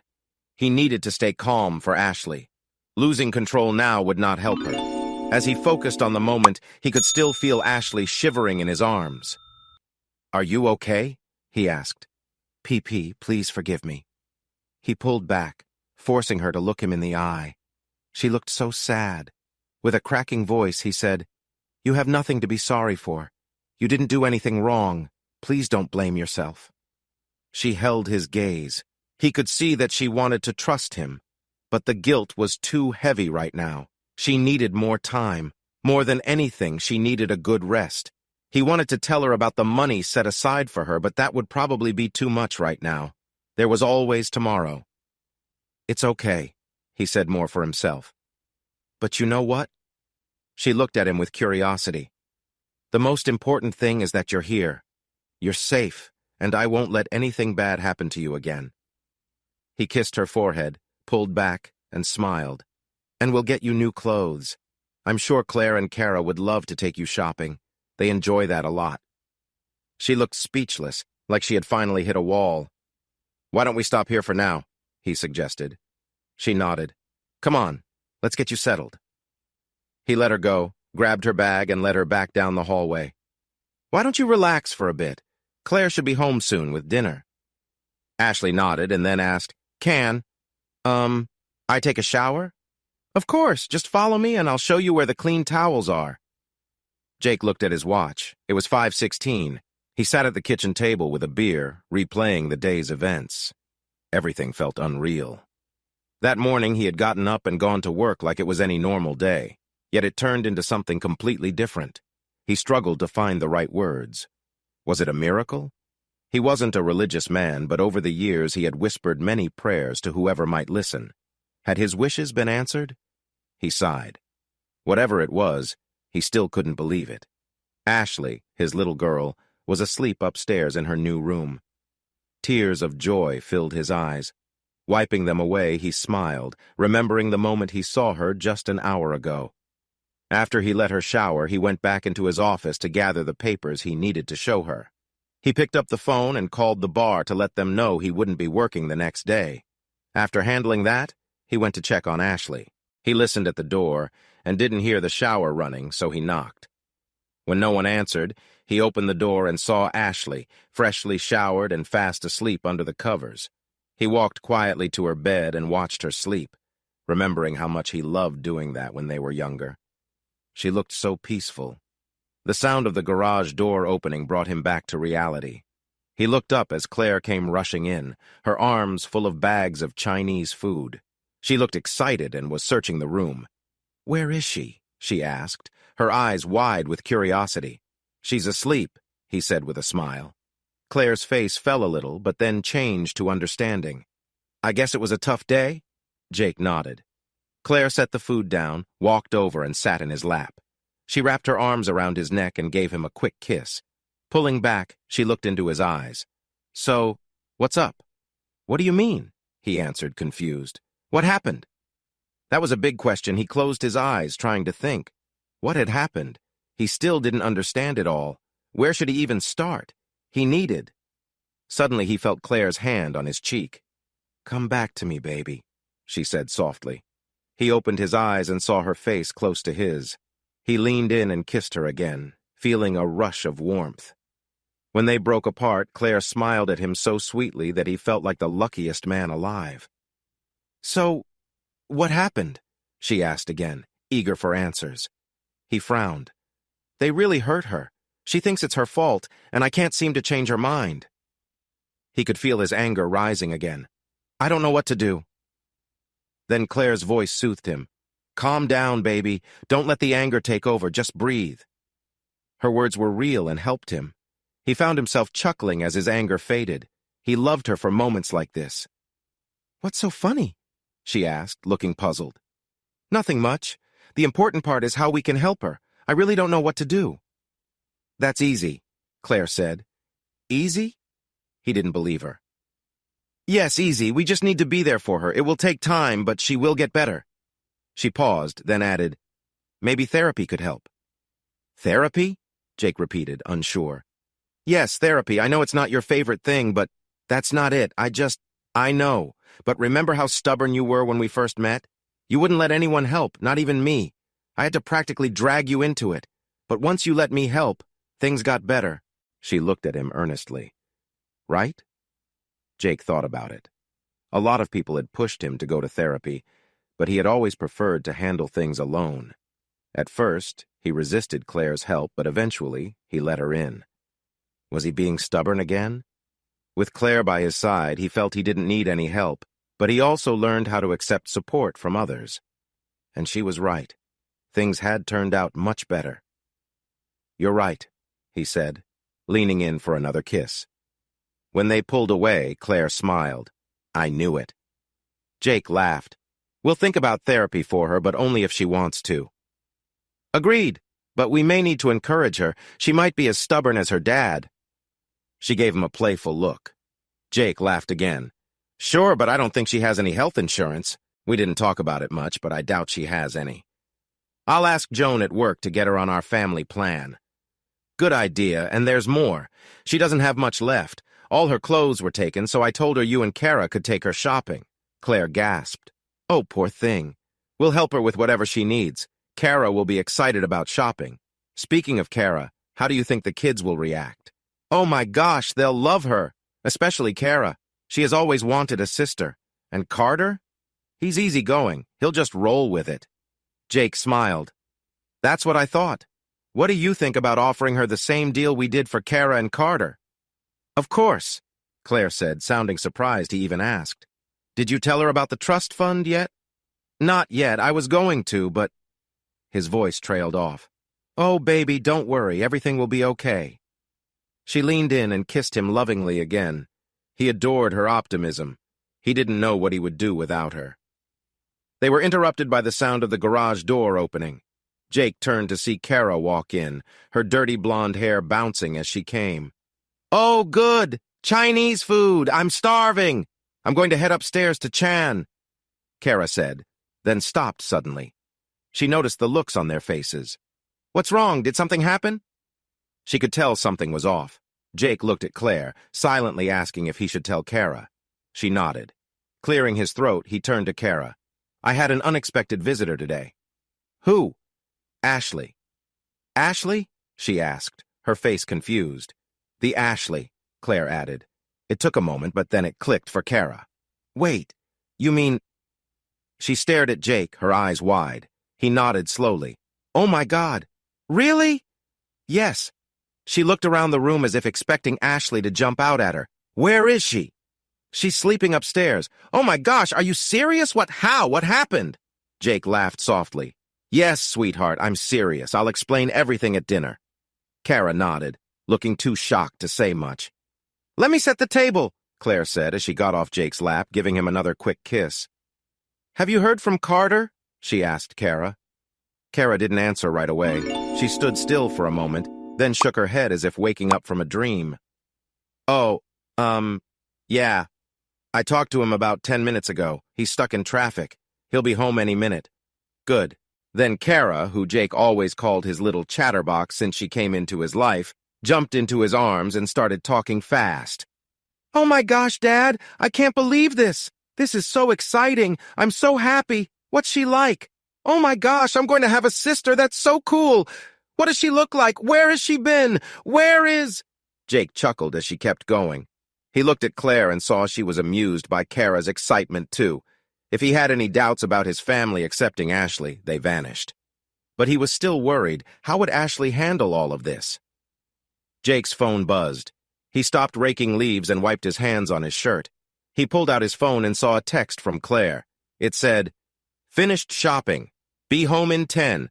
OMG, she's so cute." XOXO, Jake smiled. She used OMG. Kara had definitely influenced her.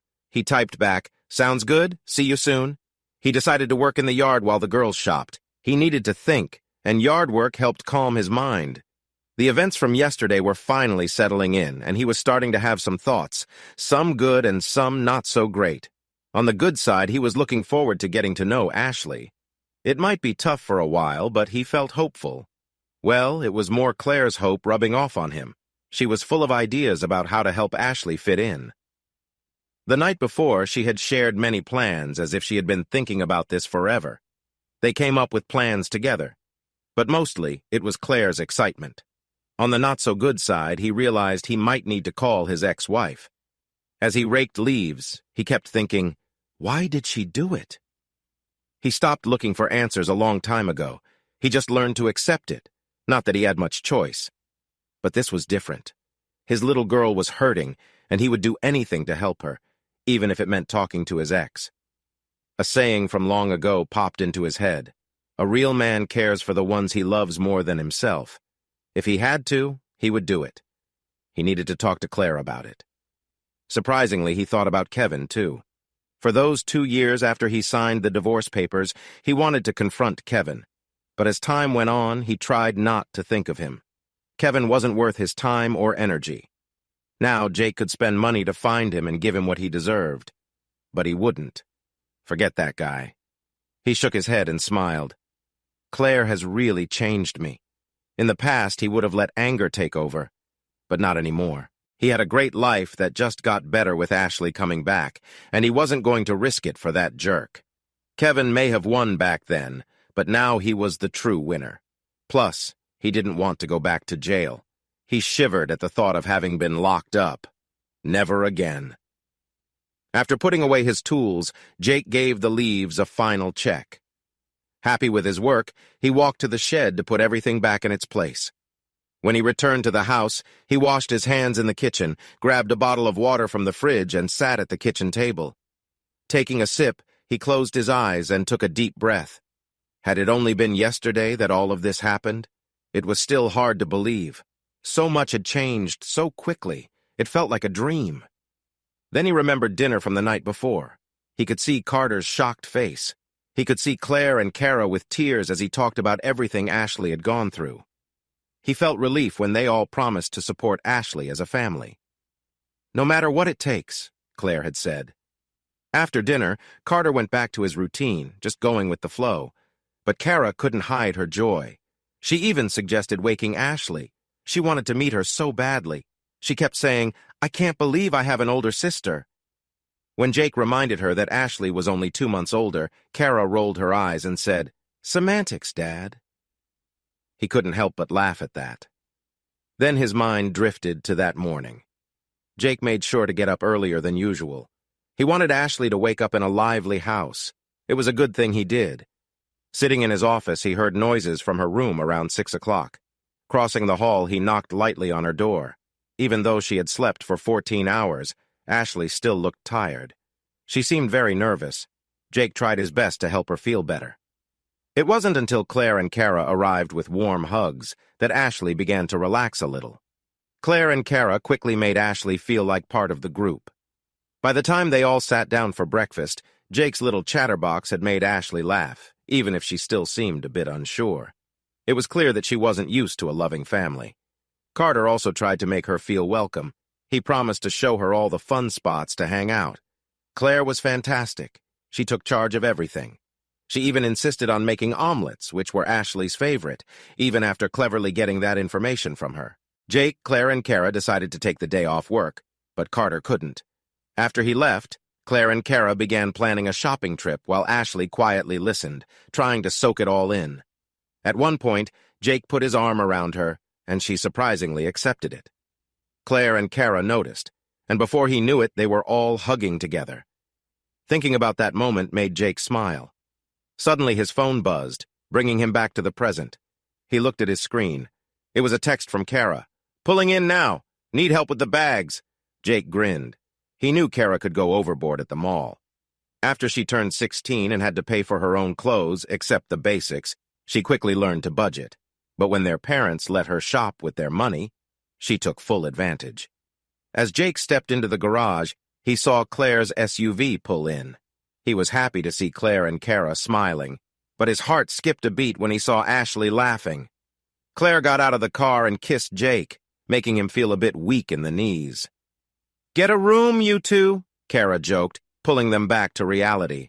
Jake and Claire laughed and looked at the girls. Kara was used to her parents' playful behavior, but Ashley looked a bit uncomfortable. "Don't worry, Ash. You'll get used to them. They're like big kids," Kara said with a laugh. Ashley was silent. "Okay, let's see how much you girls spent," Jake said teasingly. The 3 girls just smiled and stayed quiet. When he opened the trunk, his eyes widened. There were at least a dozen bags overflowing with goodies. "I'm sorry, I told them it was too much," Ashley said quickly, noticing Jake's shocked face. "Oh no, sweetheart, I'm not upset, he started, but Kara cut him off. "Just ignore him," she said as she grabbed some bags. "He's just being a spoil sport. He'll get over it." She winked at her parents as she went inside. Ashley, still looking bashful, followed Kara with a few bags of her own. Jake and Claire laughed. They knew Kara was helping ease the tension. She was a lot like her mom in that way. Once the girls were inside, Jake asked, "Did you have fun shopping?" "Definitely. She's such a sweetheart.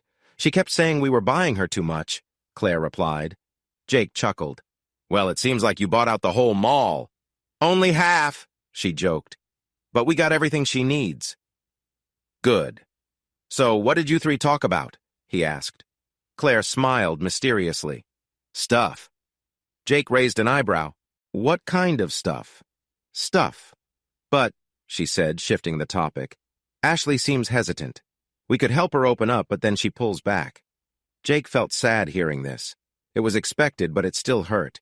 He knew it would take more than a day for Ashley to feel safe in a loving home.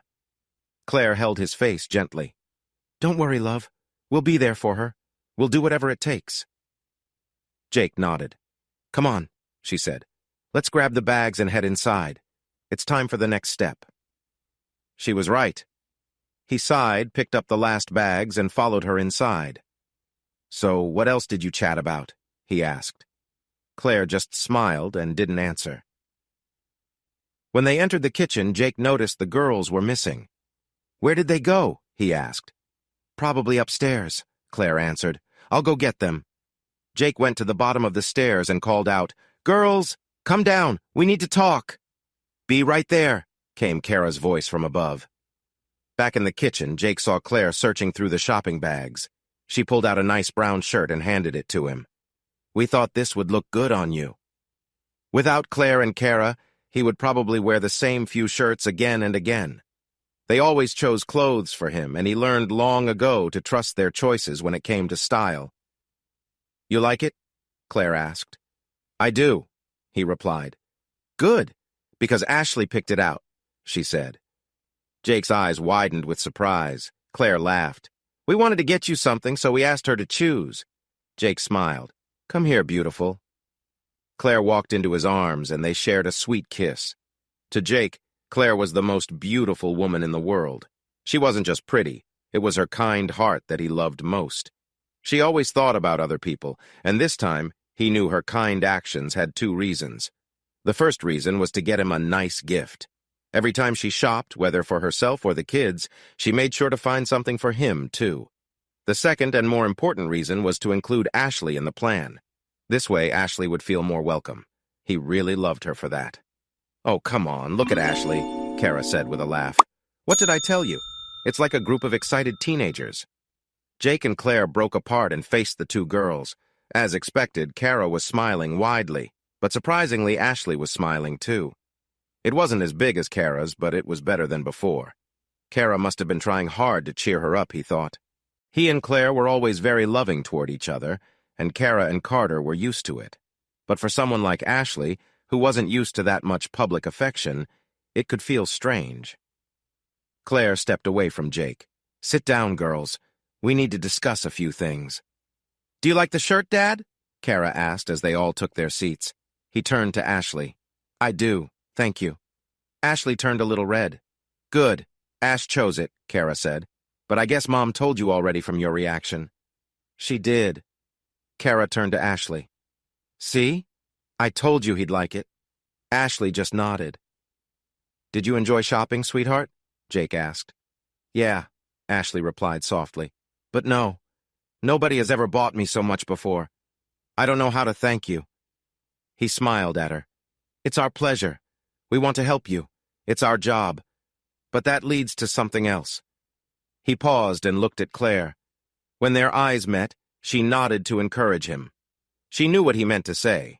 Looking back at Ashley, he continued, "But just so you know, we won't be doing this all the time." Ashley looked a bit confused, so he explained. "Claire and I talked, and we decided to offer you the same deal as we did for Kara and Carter. We don't allow anyone to live here without doing their part. We believe that by the age of 16, everyone should learn how to take care of themselves." "But not completely," Claire added. As parents, we still have to provide food, a place to live, clothes, and anything for school, those basics. Oh, don't worry about me, Ashley said quickly. I've been taking care of myself for years. I got my first job when I was 14. I won't be a burden. That surprised Jake. She wouldn't be a burden? He wanted to correct her, but Claire did it first. You're not a burden, Ashley. We're happy to support you, so please don't ever feel that way. Ashley looked uneasy, so Jake said, As I told you yesterday, you are welcome here for as long as you want. This is your home now. You'll never be a burden. He smiled again. And just so you know, I got my first job at 14, too. Ashley gave a small smile at that. Wow, that's so weird, Kara said, looking surprised. That smirk. It's just like yours, Dad. Jake looked at Ashley, and when their eyes met, they both laughed, remembering when Sophie had pointed that out yesterday. What's so funny? Kara asked. Nothing, Jake and Ashley said at the same time, which made them laugh again. Kara rolled her eyes. Oh, no, Mom. Looks like we've got another weirdo like Dad here. Claire laughed. But that's why we love him, isn't it? You see what I have to deal with, Ashley? Jake said, still smiling. Ashley smiled back, and it made him feel good to see her more relaxed. Don't worry, Kara said. We'll get her on our side soon enough. Ashley started giggling, which made Claire and Kara laugh too, but then Jake noticed something. All three girls were exchanging glances he didn't understand. He felt a bit suspicious and asked, What's going on? I feel like I'm missing something here? They just laughed harder, which turned into full laughter. Jake grinned and shook his head. Clearly they had a fun secret between them. He turned to Claire. Let me guess. This has to do with something you talked about at the mall, right? She only nodded, making him smile. Uh-oh, it looks like Carter and I are outnumbered now. Okay, ladies, Jake said playfully. Settle down. We still have some things to discuss. Once their laughter quieted down, Claire said, Your dad is right. She looked at Jake. Where were we, honey? You were sharing the plan, Kara said, still chuckling a bit. Oh, right. He looked back at Ashley. So, we'll support you, but you'll also have some responsibilities. Then a thought came to him. Do you have your driver's license? Ashley nodded. Great. The same rule goes for a car. We'll help you buy a nice, safe, used car. But that's not fair, Kara jumped in. Carter and I had years to save for our half. Ashley hasn't. How can she pay half? Maybe you... We know that, Claire said. That's why your dad and I decided to cover the cost, and Ashley can pay us back little by little. She looked at Ashley. Is that okay with you? Ashley looked shocked. She was speechless. Jake noticed that Kara was looking out for her, and he thought Ashley seemed surprised by this. But suddenly, Ashley seemed shy again, which made his heart sink. Just moments ago, she had opened up, but now she looked uncomfortable again. Still, Kara wasn't quiet. Oh my gosh, that's so cool. We can go car shopping together and find you something fun. Maybe you could get a Jetta like mine, or a Honda hatchback. Those are so cute. Or how about a Bug? I almost thought about getting one of those cars until I found my Jetta. What do you think? I can't afford any of that, Ashley answered. It's okay, sweetheart, Jake said. If you want, you could work at the bar. You can make good money waiting tables or serving drinks. Ashley just stared wide-eyed. Is that what you want, Ashley? Claire asked. We can help you find a job if you'd like. No, it's not that, Ashley said quickly. This is just too much. I don't know what to say. You don't have to say anything, Jake assured her. I know it's a lot to take in, but we're here for you. Yeah, Kara added. We're family, and family helps each other. Claire nodded. That's right. So what do you think? Jake asked. Ashley looked back, still overwhelmed by everything, and she knew it was going to get more confusing with what they had to discuss next. She kept staring until she finally gave a little nod. Thank you. You're welcome, Jake said. He turned to Kara. Why don't you help her find something and then we'll go and buy it? Kara smiled. No problem. Oh my gosh, this is going to be so much fun. She stood up. Come on, Ash. Let's start looking. Jake raised a hand. Wait, we're not done yet. We still have a few more things to talk about. Kara sat back down but couldn't stay still. She was too excited. However, just as Jake feared, Ashley looked even more overwhelmed. There's more? She asked in surprise. Yes, Claire said. She glanced at Jake, who nodded his head. She then looked at Ashley. You'll need car insurance, too. We'll help you get that, and we can split the cost. But gas will be your responsibility. Ashley nodded. And we'll get you a new cell phone and add you to our family plan, Jake added. You'll need to chip in every month. You should get the new iPhone 6 like I have, Kara said. Ashley nodded again. Now, Jake said, standing up, the last thing we need to talk about is this. He walked over to what they called the drunk drawer, opened it, and took out a folder with documents. He had tucked it away last night after Ashley fell asleep, waiting for this moment. He came back to the table and handed it to Ashley. Here. She took it slowly and opened it as they all watched. After a moment, her eyes widened. What? It's a trust fund, Jake said gently. She looked confused. A what? A trust fund. Years ago, he looked at Claire. We set up trust funds for all three of you. I don't... She paused, not knowing what to say. A what? It's money for you to use for college or anything else you want, Jake explained. But there's a rule. I can't take this, Ashley said quickly, tears filling her eyes. It's too much money. I've never... She was lost for words again. It's not too much, Claire said kindly. It's for your future. Your future is the most important thing. But why? She cried, her tears flowing. You didn't even really know me. Why would you do this? I don't understand. Suddenly, Jake, Claire, and Kara all stood up and surrounded Ashley. Jake was the tallest, holding Ashley in his arms, while Claire and Kara stood by her. Maybe we went a bit too far. Last night, Jake had shared his worry about doing too much too fast. He had seen what Ashley had gone through before and thought they should take it slow.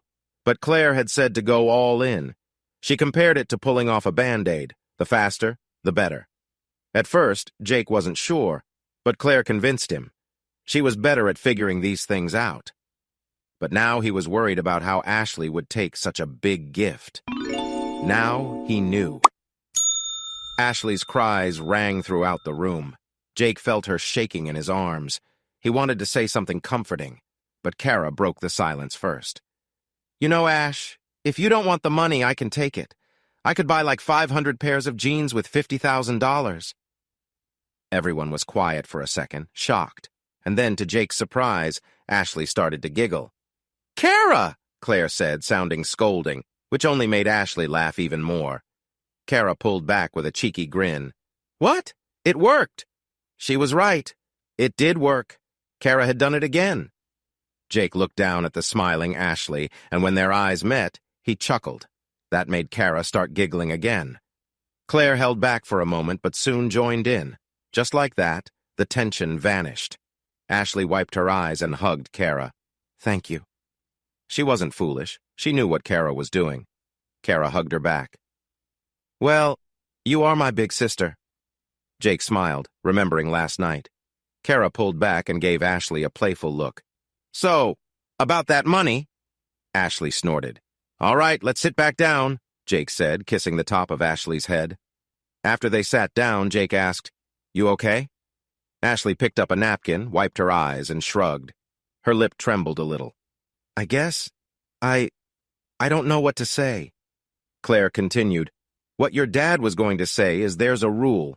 You can only use the money when you turn 18 for college. If not, you'll have to wait until you're 25.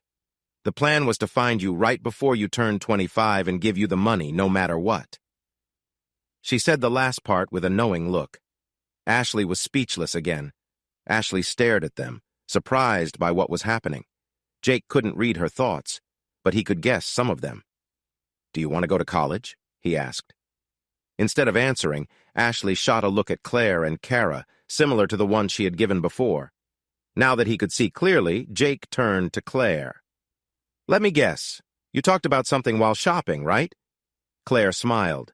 Come on, tell him, Ash, Kara said, bouncing with excitement. Jake looked around the table, confused. Tell me what?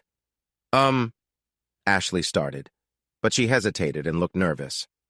No need to be nervous, Claire encouraged. Just tell him. Ashley took a breath.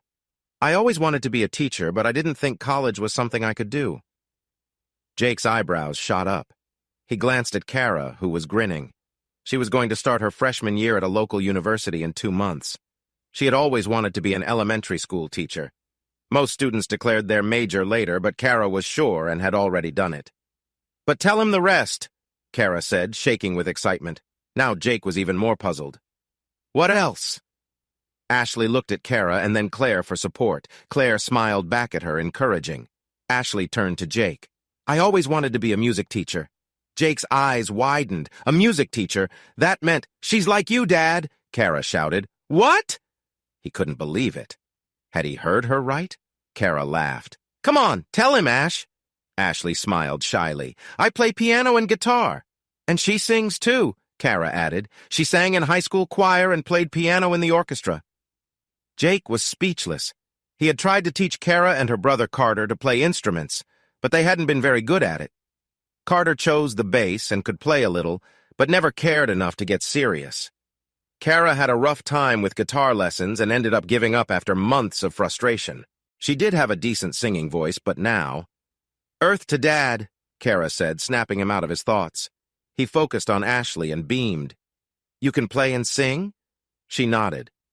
Jake looked at Claire and Kara, who were both beaming with joy. They really did chat a lot at the mall. Tell him how you learned, Ash, said Kara. I learned piano first, then guitar. But how? Jake still couldn't believe it. A nice old couple, Mr. and Mrs. Ogilvy, taught me. They lived on our street and watched us after school while Mom worked. Mrs. Ogilvy played piano, and Mr. Ogilvy played guitar. How old were you? Ashley thought for a moment. I was 8 when I started piano and 10 when I learned guitar. Wow, was all Jake could say, making Claire and Kara laugh. Ashley smiled. They were really kind. I watched Mrs. Ogilvy play, and she liked that I wanted to learn, so she decided to teach me. I got the hang of it pretty fast, but I didn't have a piano at home, so Mr. Ogilvy taught me guitar instead. He bought me a guitar from the pawn shop for $50 so I would have my own. I worked to pay him back, which took me about 4 months of doing small jobs for them. She said this with pride, but then her expression changed. You see, Ashley, Claire said gently, I told you not to worry about this at the mall. Ashley nodded. Claire smiled again. So it's settled. We'll start looking for colleges. But while Claire continued, Jake's mind wandered. He was still in shock. His daughter was a musician.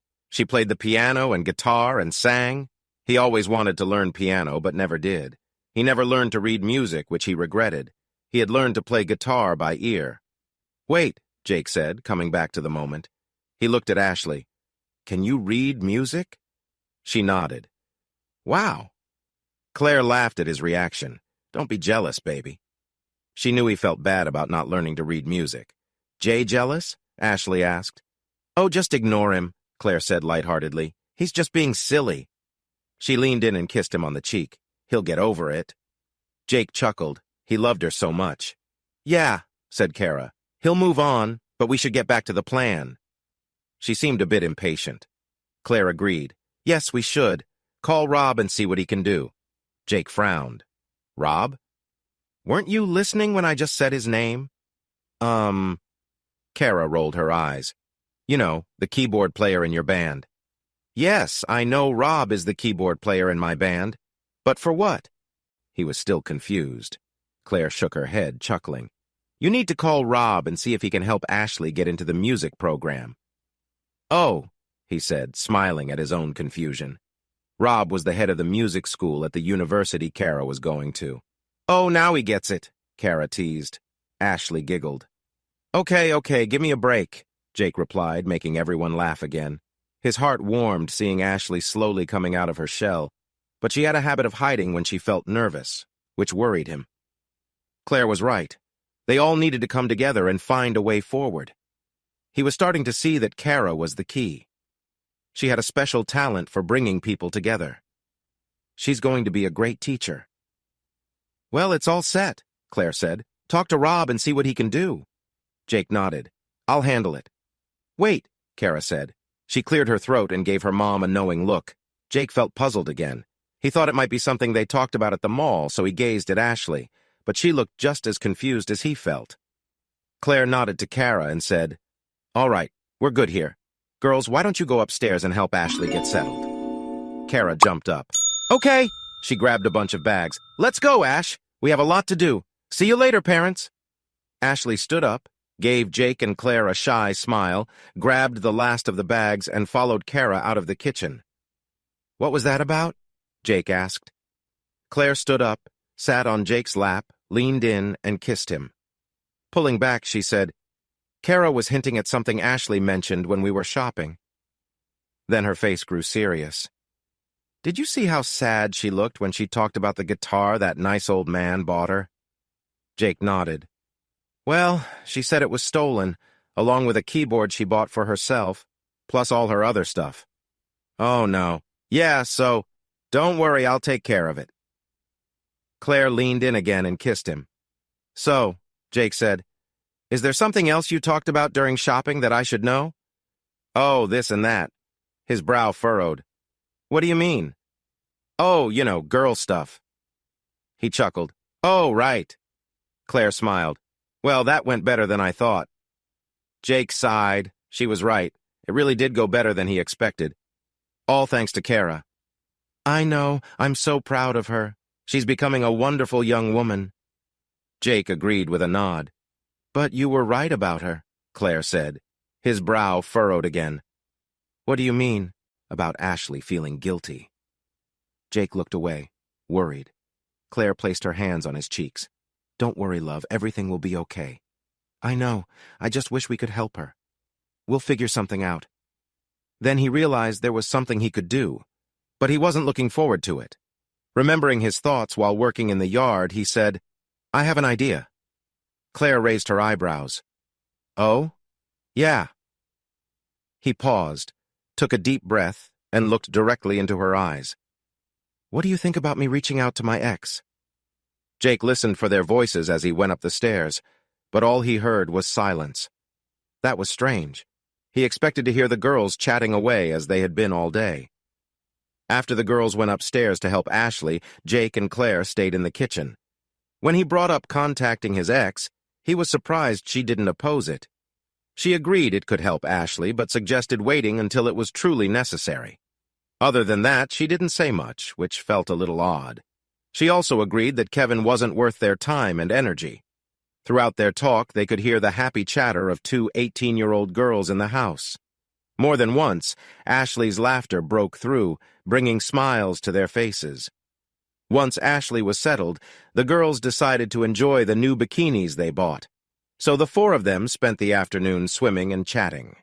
When Ashley noticed a tattoo over Jake's heart, they shared another emotional moment, but Kara quickly stepped in to help. With that small crisis averted, they kept the conversation light to avoid upsetting Ashley. However, Jake couldn't help but ask Ashley about her music tastes, which surprised and pleased him a lot. Both Kara and Carter liked his music, but enjoyed more modern styles that Jake didn't understand. Ashley, on the other hand, loved singer-songwriters from the 60s and 70s, artists Jake adored. When she mentioned Joni Mitchell, James Taylor, Cat Stevens, Tracy Chapman, and Simon and Garfunkel, Jake almost cried. Kara found this hilarious and teased him, knowing it would lift Ashley's spirits. When Carter got home, Jake threw steaks, corn, and asparagus on the grill, and they showed Ashley what a real family dinner felt like. She seemed a bit nervous at first, but yet again Kara saved the day. In the end, it was a success. Jake reached the top of the stairs and turned right toward the kids' rooms. He first knocked on Carter's door. "Come in," Carter's muffled voice said. Jake opened the door to find Carter sitting at his desk, typing on his laptop. "Hey, buddy," Jake said. "What's up, Dad?" "Not much. Just checking in to see what you're up to." Carter pointed to the screen. "Facebook." Jake sat down on Carter's bed. "So, what do you think about everything with Ashley?" Carter turned his chair toward Jake. "I think it's great." "Yeah, I agree. And it's cool that she's a musician, too." "It is, right?" A ding came from Carter's laptop, making him look back at the screen. He read the new message and frowned. "What's wrong?" Jake asked. Carter began typing again. "Oh, it's nothing." When he finished, He turned back to Jake. "Everything all right?" Jake asked. "Sabrina's being annoying again," Carter said, referring to his girlfriend. "I told you to be careful, but you didn't listen," Jake replied. Carter grinned. "Okay, you were right. Want a medal or something?" Jake laughed. "Smart Alec." He stood up and headed for the door.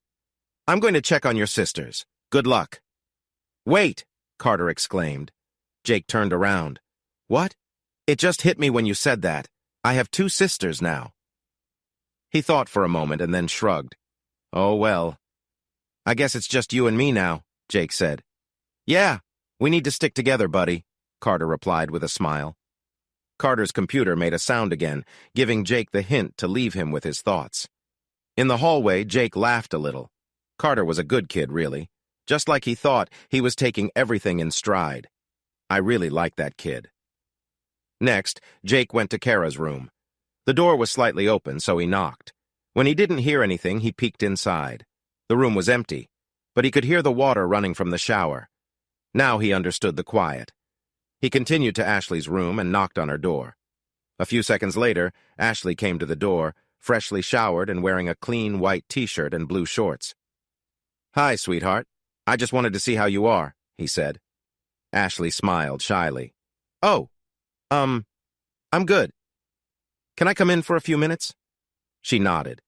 Jake stepped inside and looked around. The room looked very different from the day before. It felt lived in. The dresser was covered in new makeup and beauty items. Clothes were scattered on the bed and a chair in the corner. A few posters were on the walls. It didn't feel like an empty room anymore. "I hope you don't mind that we put up the posters," Ashley said. "We got them, and Claire said it was fine. So Kara and I hung them up." Jake walked over to admire a poster of Joni Mitchell while she talked. When he looked back, he noticed she seemed a bit shy. "I don't mind at all," he said with a smile. "This is your room now. You can do whatever you like with it." She nodded happily. He glanced back at the clothes. "Did you get everything you need?" Ashley seemed to misunderstand him. "I'm sorry it's such a mess. There's just so much stuff, and it will take time to organize it all. Kara's in the shower, and we were going to finish." Jake raised his hand. "Hold on, sweetheart. I'm not mad." He grinned. "Believe me, I'm terrible at putting my clothes away. If it wasn't for Claire, I'd probably never have any clean clothes." Ashley turned red. "Oh. So did you get everything you need?" he asked again. She looked around, then nodded. "I think we got way too much. I kept telling Claire and Kara, but they insisted." Jake chuckled. "One thing you'll learn about the ladies in my life is that they love to shop. Don't worry, you'll get used to it." Ashley smiled, but then her expression turned serious. "I've never been close with my brother. He's so young and kind of annoying." She brightened. "But having someone like Kara is great. She's really funny and Carter is so sweet, but Claire is." She stopped, looking for the right word. "Amazing," Jake suggested. He knew how lucky he was to have her in his life. Claire was the best person he ever knew. Ashley nodded. "Yeah, amazing." Jake smiled. "I'm glad you're here with us." She smiled back, but then her face turned serious again. She seemed to have something urgent to say. Can I ask you something?" "Of course, you can ask me anything." She looked a bit uneasy. "Well, it's about the money." Jake sat on the bed. "Oh, well, She looked down at her feet for a second, then back into his eyes. "Why?" It was a simple question, but it carried a lot of weight. "Come here," he said, patting the bed next to him. Ashley moved over, shifted a dress, and sat down. Turning to her, he said, "It's because we want you to have the best future possible." "But you didn't know me," she replied, sounding upset. He sighed. He would have to explain again. "It doesn't matter. You are my daughter, and when the bar started doing better, we decided to make sure your future was secure." Her lip quivered. "But I don't understand." He sighed again, seeing she was struggling to believe he had thought about her over the years. "You feel like you don't deserve it, right?" he asked. She nodded slowly, tears coming to her eyes. He needed to clear this up for good. He took her hand. "You do deserve it. I know it's hard to believe, but it's true. The money is for your future. Even if we didn't know you well, we still wanted to find you when you turned 25 and make sure you got the money. And even if you didn't want anything to do with me," her eyes widened, "you would still have received it." He wasn't lying. Years ago, when he and Claire set up the trust funds, they told their lawyer to find Ashley when she turned 25, no matter what. He remembered wanting to give her something to make her future better, even if he hadn't raised her. They thought about giving her the money when she turned 18, but they didn't want to risk his ex or Kevin taking it. So they decided on 25, the age Kara and Carter would have received theirs if they went to college. Ashley looked stunned and confused. "Why 25? "Well, we thought 18 is too young to handle that much money. By 25, a person usually is more responsible, so if it wasn't for college, we chose 25. Ashley sighed and nodded. "Thank you. It's more than I ever dreamed of. I still can't believe this is happening." She paused, looking around the room. "I never thought I would live in such a beautiful house. It." She stopped and looked down at her hands in her lap. I always wanted to go to college, but my mom never supported me. She said it would be a waste of time, so I never believed it could happen." Then she looked up, her face serious. "I promise I won't let you down. I'll make you proud of me." "Oh, sweetheart," he exclaimed when she said that. He pulled her into a big hug. "I'm already proud of you." "You are?" Her face was against his chest, so her voice came out soft. "Of course I am," he replied, kissing the top of her head. She pulled back to look at him, a doubtful look on her face. He could see she was struggling to believe him. That was frustrating. He had hoped they had dealt with all the problems his ex created for Ashley. Looks like I was wrong. Right now, he had to agree with Claire. Therapy seemed likely for Ashley, but the question was, would she want that? He wanted to lift her spirits, so he thought about what Kara would do. He smiled. "Well, it's great that you're a musician. I mean, come on. You play guitar and piano, you sing, and you can read music. What's not to be proud of?" His smile turned a little teasing. "You know, I might even be a bit jealous." His heart jumped when she started to giggle. To his surprise, Ashley leaned in and hugged him. He was so surprised that he froze for a moment. Then he hugged her back. Wow, she hugged me first. He could hardly believe it. His daughter was hugging him. Until now, he was the one who always reached out for the hugs. "I love you," he said gently. Ashley pulled back, a little shocked. She looked up at him, her eyes showing both discomfort and surprise. He waited to see if she would say it back, but she didn't. Give it time. He let go a bit. "I'm glad you're doing all right." She smiled shyly. "Just remember, if you need anything at all, just ask." She nodded. They kept looking at each other, not saying anything. As the silence grew a bit awkward, Jake glanced at the poster of Joni on the wall. He stood up and walked over. He had seen the picture before, but not like this. It showed Joni sitting cross-legged with her guitar. The original was a photo, but this one was a drawing. He had to admit it felt different. He liked it. Ashley walked beside him. He looked over and saw her admiring the poster, too. She turned to him and smiled, so he returned the smile. "What's your favorite song?" he asked, pointing to the poster. She looked thoughtful. That's a hard one."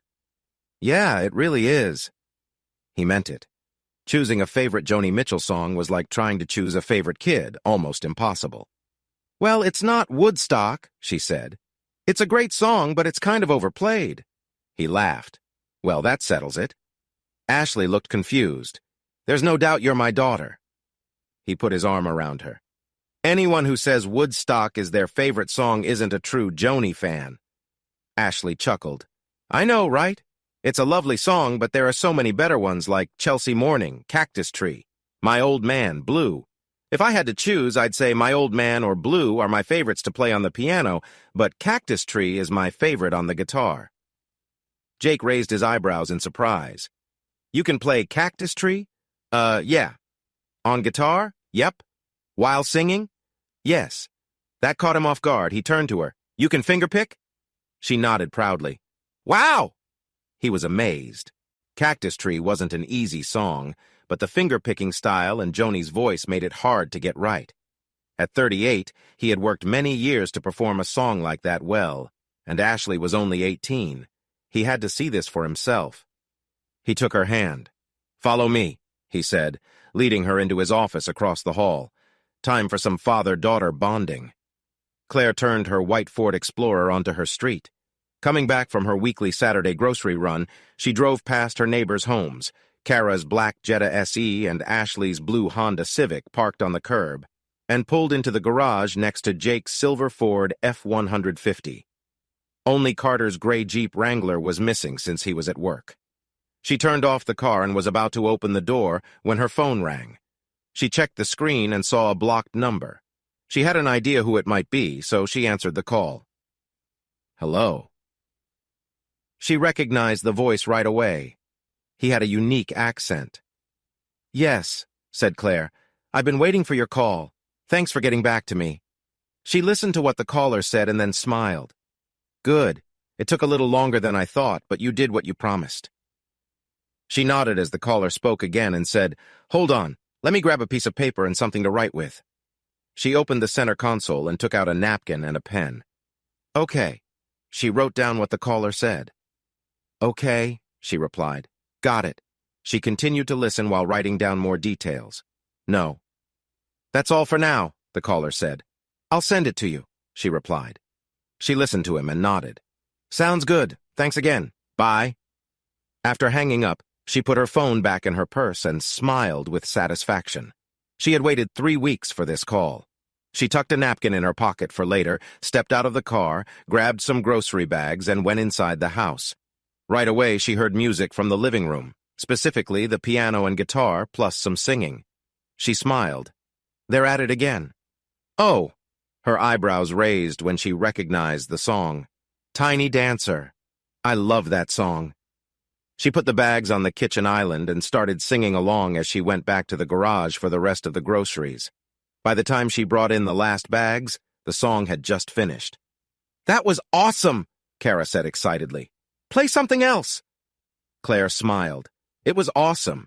She was always amazed at how talented her husband and daughter were. As she opened the fridge to put the eggs away, they started another song. "Oh, Mona Lisa's and Mad Hatters. Must be Elton John Day at the Martin House." The song began with Ashley on piano, singing too. Claire felt chills because of how wonderful Ashley sounded. After a bit, Jake joined in with his guitar, and they sang in harmony. More chills ran down her spine. Hearing Jake sing always reminded her of when she first fell in love with him. Listening to them play together made her happy. She remembered the first time she heard Ashley sing. It was the night of their big shopping trip. She was going upstairs to get ready for bed when she heard the music. Curious, she turned towards the music room and found Jake and Ashley playing You Can Close Your Eyes by James Taylor and Joni Mitchell, with Kara and Carter watching wide-eyed. Normally, James played guitar and Joni sang, but this time Jake and Ashley both had guitars. The guitar playing was beautiful, but it was the singing that really caught her attention. Ashley had a voice like an angel. Add Jake's voice and she was hooked. When the song ended, she noticed tears on her cheeks, but what made it better was the proud smile on Jake's face. What surprised her the most was the guitar Ashley was using. Claire didn't know much about guitars, but this one stood out because it was a Martin guitar, which was also their last name. This guitar was Jake's favorite, and he never let anyone else use it. She remembered when he talked a lot about a special guitar he wanted to buy, a retro style updated to modern. All she knew was that it cost $2,500. Most wives would have a problem with their husbands spending so much on a guitar, especially one among 14. But Claire was okay with it. If that was his only passion, she was fine with it. Plus, they could afford it. And if she was already surprised, Jake eventually gave Ashley the guitar that night. She didn't want to take it, but he convinced her. He said, "It's for all the birthdays I missed. It's yours. Take good care of it." So, for the last 6 months, it became normal to hear music from the living room. Actually, now that she thought about it, it wasn't called the living room anymore. Since they bought Ashley a big baby grand piano, it was now called the piano room. At first, Claire had not liked losing her living room, but Kara made a good point. She asked, "When was the last time you used it?" Claire had to think. When she remembered, she realized she could count the times they used the room on one hand. So she agreed to call it the piano room. She kept putting the groceries away, humming along. After one more song, Rocket Man, she was done. Kara's applause and excited voice echoed in the house. "Oh my gosh, that was so good! You should ask her to perform with you tonight." Claire could hear Jake responding, but she couldn't make out the words. From Kara's reaction, it wasn't what she wanted. "I'll cover for her behind the bar. It'll only be like 5 minutes. No one will care." Jake said something again, but it didn't come through. "Please," Kara pleaded. "That was so amazing. People need to hear it." This time, Kara liked Jake's answer. "Oh my gosh, you have to call Jordan and tell him to come." "Kara!" called Ashley, sounding both scolding and amused. Jake's and Kara's laughter filled the house, making Claire chuckle too. "Oh, Ashley," Claire said softly to herself. "You could do much worse than a nice young man like Jordan." The conversation continued, but Claire couldn't understand what they were saying, so she decided to join them. As she left the kitchen, she glanced at the microwave clock. It was 2:13. "Oh, it's getting late. These girls need to get ready for their shifts." Walking to the piano room, Claire caught a bit of the conversation. "But he'd be so impressed," Kara was saying. Ashley looked shy as she replied, "But what if he doesn't like it? He might think it's lame." Kara rolled her eyes. "Oh, come on. There's no way he won't like it. You're amazing, Ash. You're just being silly." Just then, Jake, holding his guitar, saw Claire standing there. He smiled and nodded toward the girls. Claire smiled back, knowing what that nod meant. Kara and Ashley were the best of friends. When Kara said she always wanted a sister, she really meant it. They did everything together. Kara was busy with school and worked part-time as a waitress, but she still lived at home to save money. Ashley worked full-time at the bar as a bartender while studying for her SATs. Rob, the bar owner, was impressed by her singing and promised her a spot in the music program in the fall if she took the SATs. Ashley sighed. "But Dad said it would be fine," Kara said. Jake, their dad, raised his hands. "I'm not getting in the middle. I told Ashley she can do what she wants." "You should really take the chance," said Claire, their mom. This made both girls turn to her. "Jordan would be foolish if he thought you were anything less than great.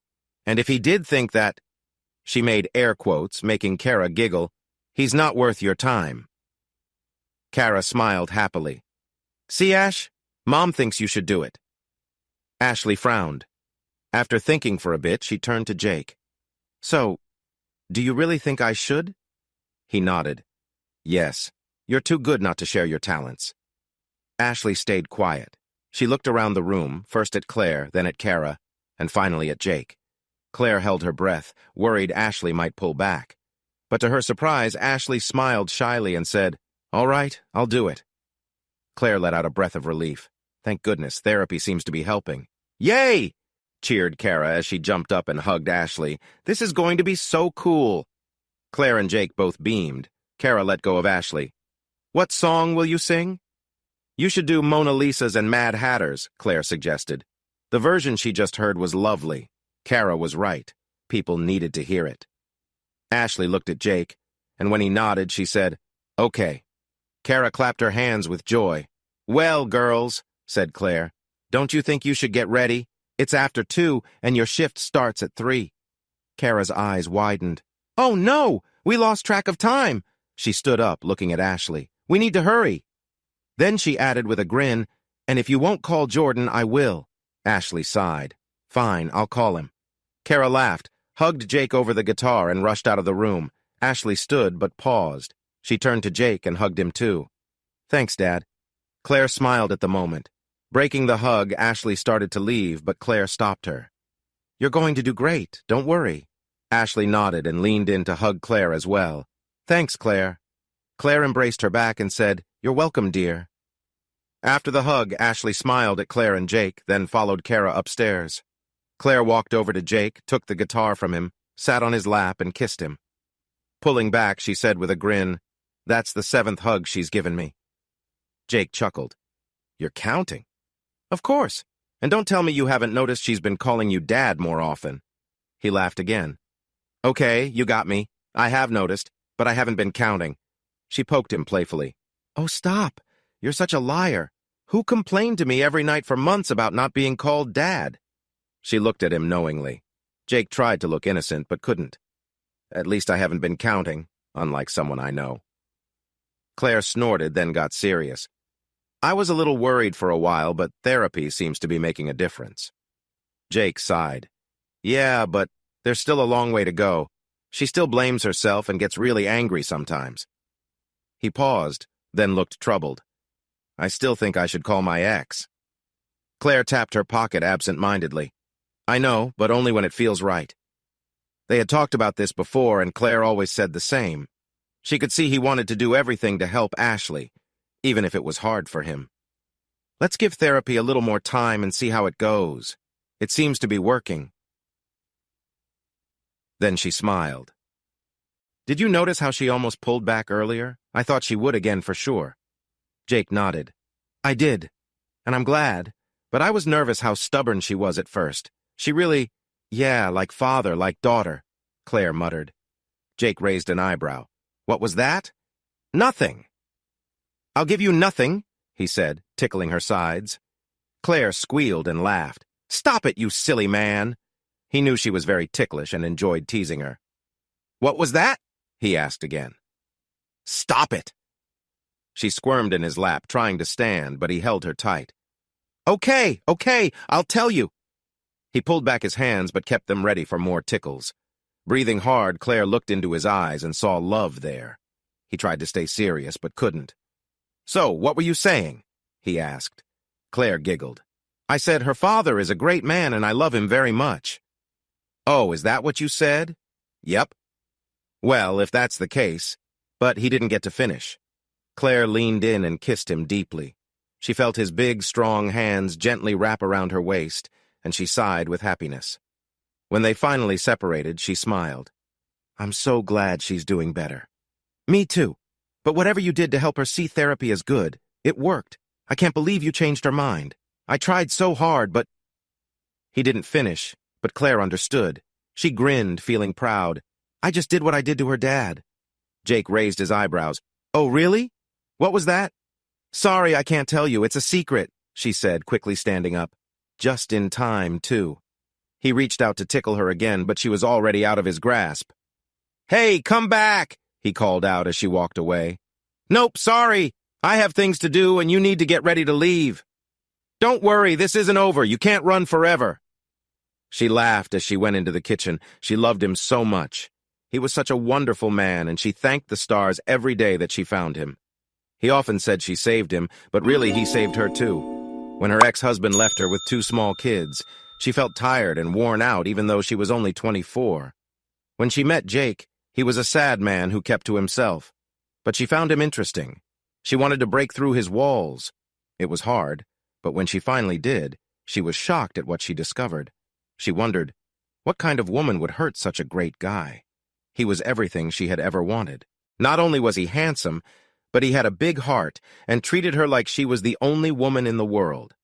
Plus, he sang beautifully. She never saw a woman who didn't swoon when a handsome man sang to her. What really made her sure he was the one was how well he treated her kids. Right then, she knew he was special. In the kitchen, she started organizing the pantry. The kids, especially Carter, never put things back properly. She moved a bag of pretzels and marshmallows. When she picked up a bag of salt and vinegar chips, Ashley's favorite, she stopped. Looking around the pantry, she saw a few new items that had just started appearing on her shelves. She smiled. Yes, Ashley's arrival had brought changes to their family, big and small. She looked at Ashley's sweatshirt on a chair, glanced at the corkboard with a note about Ashley's therapy appointment, and spotted a pair of Ashley's sneakers by the French doors. She was truly part of the family now. But it was a slow process.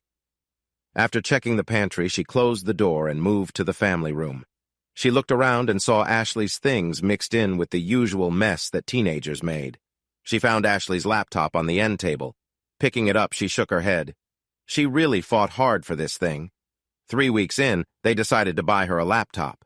As usual, Ashley protested, but when they insisted, she finally had to give in. She said it was too much and she couldn't take any more. Nothing they said changed her mind. Claire was surprised when even Kara couldn't get her to budge. So calling her stubborn was an understatement, but Ashley finally agreed after Rob promised her a spot in the music program. She needed a laptop for the requirements, so she reluctantly accepted it. But the stubbornness didn't stop there. Ashley needed to go to therapy. That was clear. At first, her problems were small and understandable. It took her weeks to feel comfortable enough to take something from the fridge without asking, and another month before she asked for foods she liked. But by 2.5 months in, her guilt and anger started to take over. Sometimes she would be happy with the family, but the next day, they'd find her alone in her room, quietly playing her guitar. They quickly realized that no matter how much love and support they offered her, it wouldn't be enough. She needed professional help. When they first suggested it, she refused, so they kept trying to convince her, but as the second month approached, her anger and guilt grew stronger. They all tried to help her, but she stood firm. To Claire's dismay, Ashley's issues began to affect Jake, too.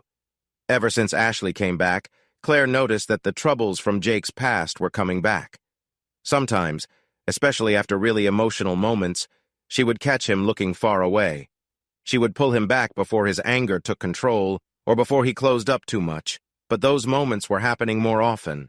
So, she knew she had to do something. The question was how.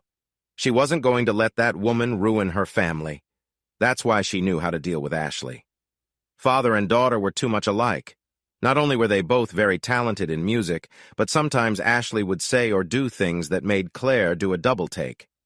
They might not look alike, except for their eyes, but they had similar ways of moving, expressions, and talking. But the biggest similarity was how they handled uncomfortable situations, or rather, how Jake used to handle them. So, Claire decided to work harder to protect her family. Thankfully, Kara was a big help. If Ashley and Jake were alike, the same could be said for Claire and Kara.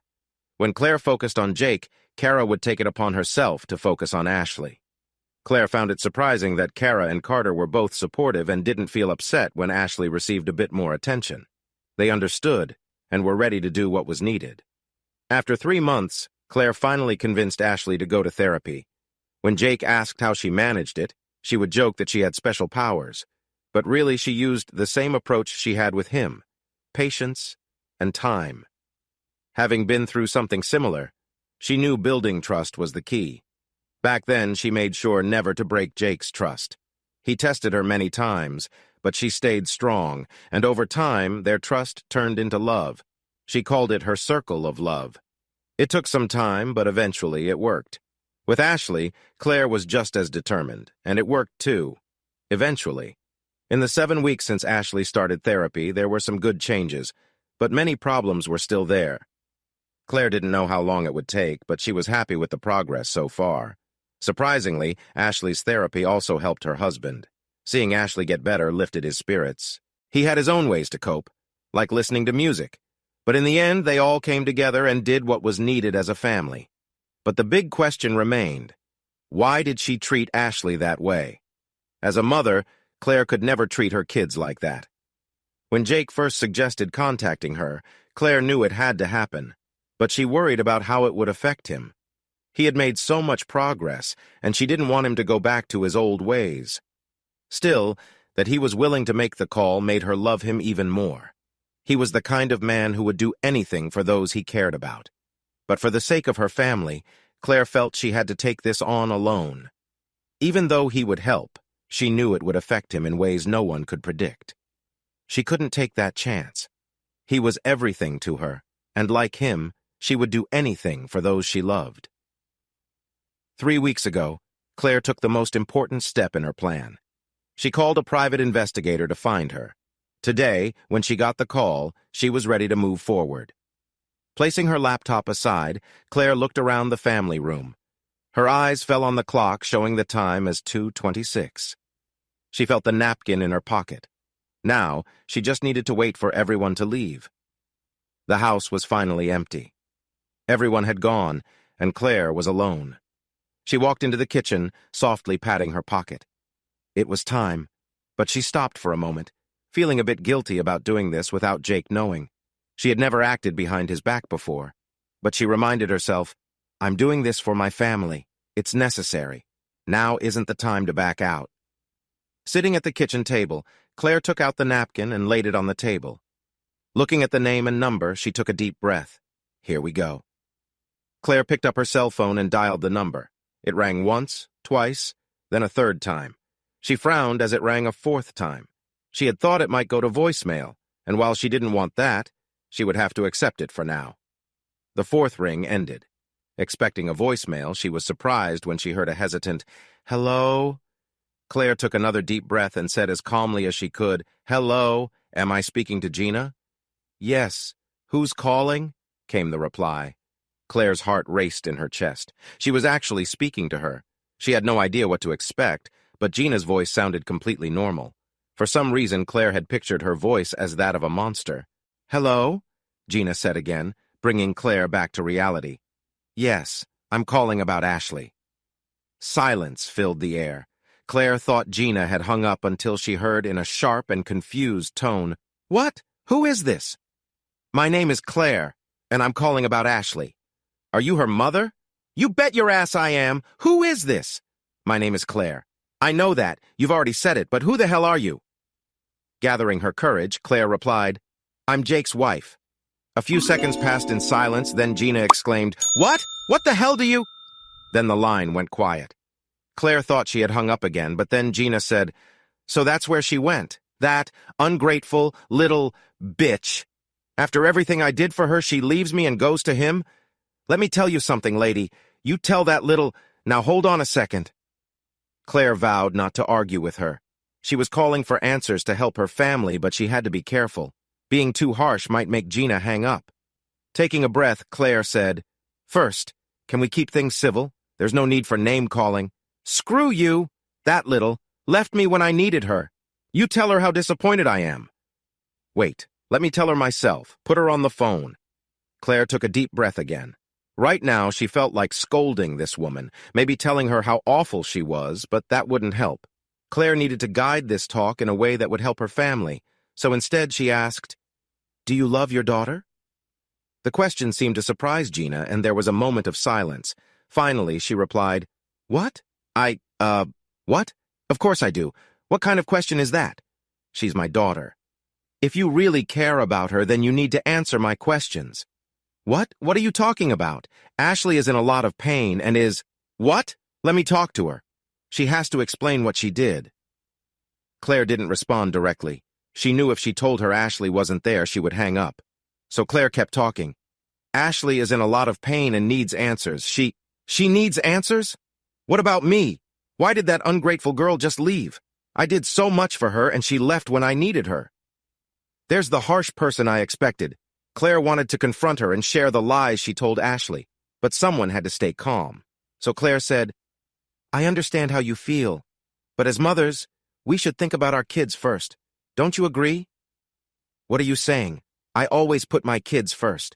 I won't sit here and listen to you lecture me about being a mom." Claire shook her head in disbelief. This woman really thought she was a good mother.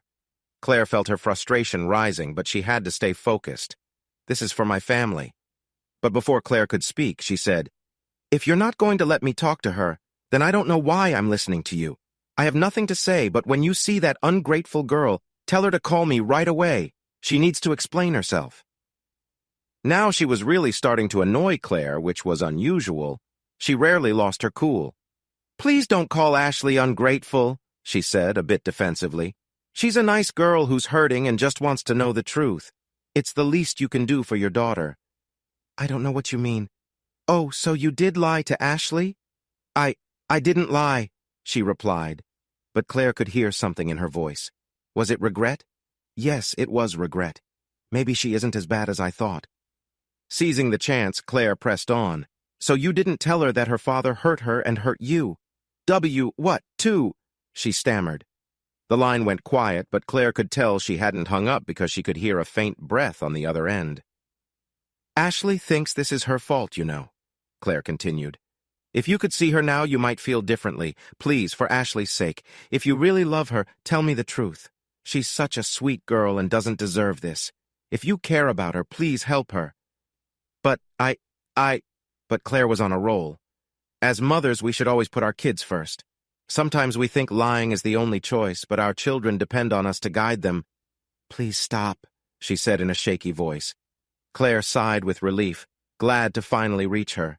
As a mother, she knew a mother's love is strong, even if the mother made big mistakes. Moving forward, Claire asked, "So, what happened?" Silence followed. Claire waited, but nothing came. Just as she was about to say something to break the silence, she softly said, "Kevin." Then Claire heard soft cries. "Kevin?" Claire gently asked. "Why, yes, H. He made me do it." Claire felt like saying, "Tell me something I don't know," but instead she said, "I see. But why did you lie? I get if you wanted to leave Jake, but why lie?" Softly she replied, "My kids were everything to me. I couldn't lose them." "But don't you think that hurt Ashley? She believes it's her fault." "Oh, God." She cried softly. "I didn't want this to happen. After Kevin left, my kids were all I had. I'm sorry I hurt her. I didn't want that." "She didn't want it to happen? What did she think would happen?"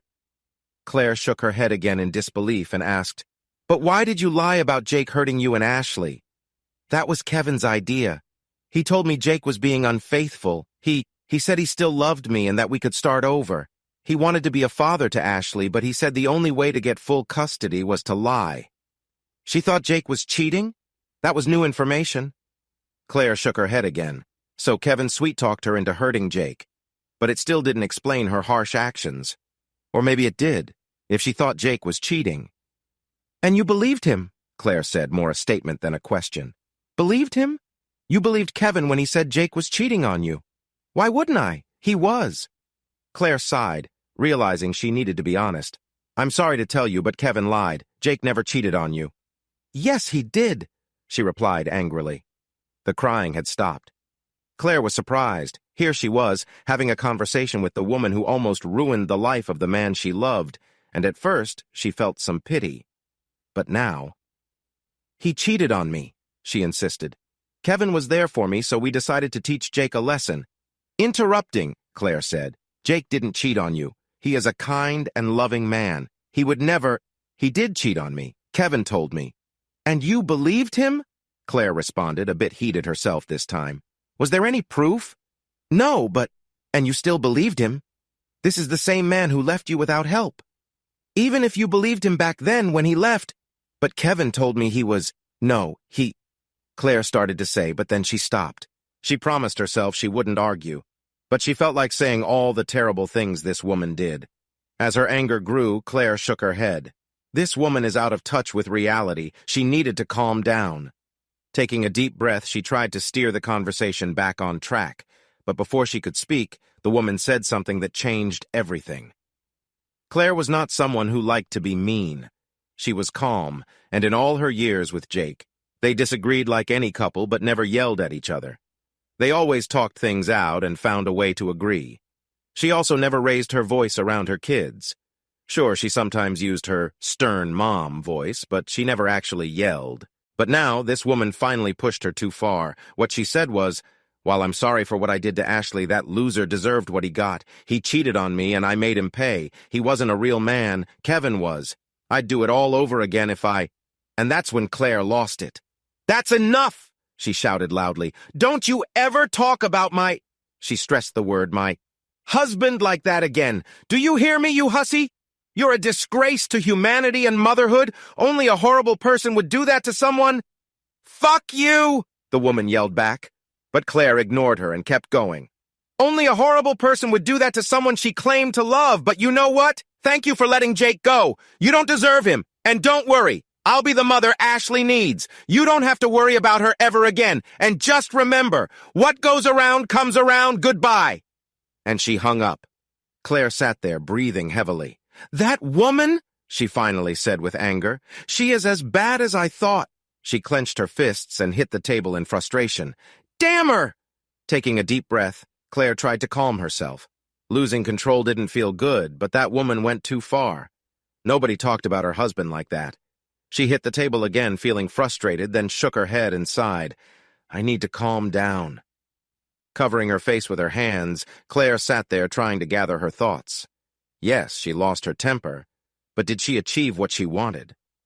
Well, She learned that the woman believed Jake was cheating on her, but Claire knew that wasn't true. It was clear that Kevin used that lie to try to get with her. The fact that she believed it without evidence showed her true self. But would this new information help her family? Claire thought for a moment. Yes, she said to herself. It could definitely help. They knew the truth now, and the reason she called was to find out why. Maybe it would help both Jake and Ashley find some peace. Knowing the truth was always best. But would that be enough? Claire thought about that. Would there ever be enough? She finally wondered. But one question she couldn't answer, because of her own actions, was, why did she keep the letters? If she really thought so poorly of Jake, she would have thrown them away right away. Claire thought hard for a good reason. She tried to see it from the woman's point of view. Maybe deep down she felt guilty? Who knows, Claire told herself. Trying to understand why was silly. The important thing is Ashley found them, and now she's here. That's what really matters. As Claire thought more about the conversation, she realized that the woman actually made her lose her cool. That never happened before. Well, my ex did, she remembered. And then she laughed. Exes and I don't get along very well. But still, she hated that she got upset. She was an adult, not an upset teenager. But nobody talked about her husband that way. She laughed again. It felt kind of good, though. And did Claire mean what she said? Was she thankful the woman let Jake go? Yes, I am. But did that make her selfish? If she was honest, maybe it did, but for good reasons. Jake had to go through something terrible, a time that almost broke him, so they could find each other and fall in love. Did she regret that? Claire thought for a moment, but the answer came quickly. No, I don't. I love that man too much. He's my soulmate, and I don't know where I'd be without him. And Claire also meant what she said about being the mother Ashley deserves.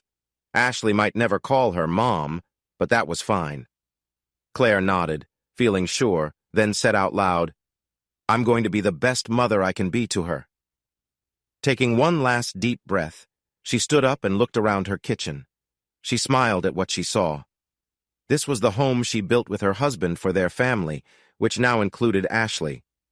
I'm a very lucky woman, she said out loud. Checking the time on the microwave, 5:04, Claire realized it was getting late. She had to get ready. Jake was expecting her at the bar at 6:30 so they could eat together before he got too busy. She thought about telling him about the call at dinner. She was tempted, but finally decided against it. I'll tell him tonight in bed. Let's enjoy the evening. Would he be mad that she did something without telling him? No.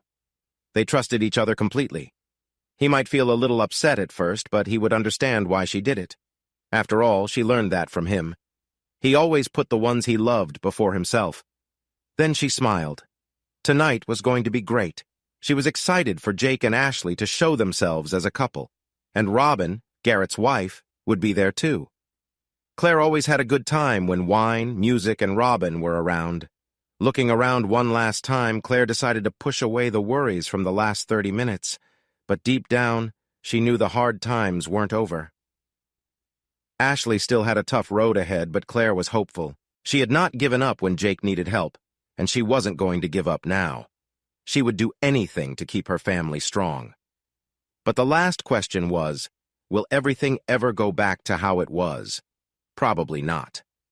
But that's how life is. Hey listeners, if you enjoyed watching this video and want to stay updated with our latest content, don't forget to hit that subscribe button and turn on notifications.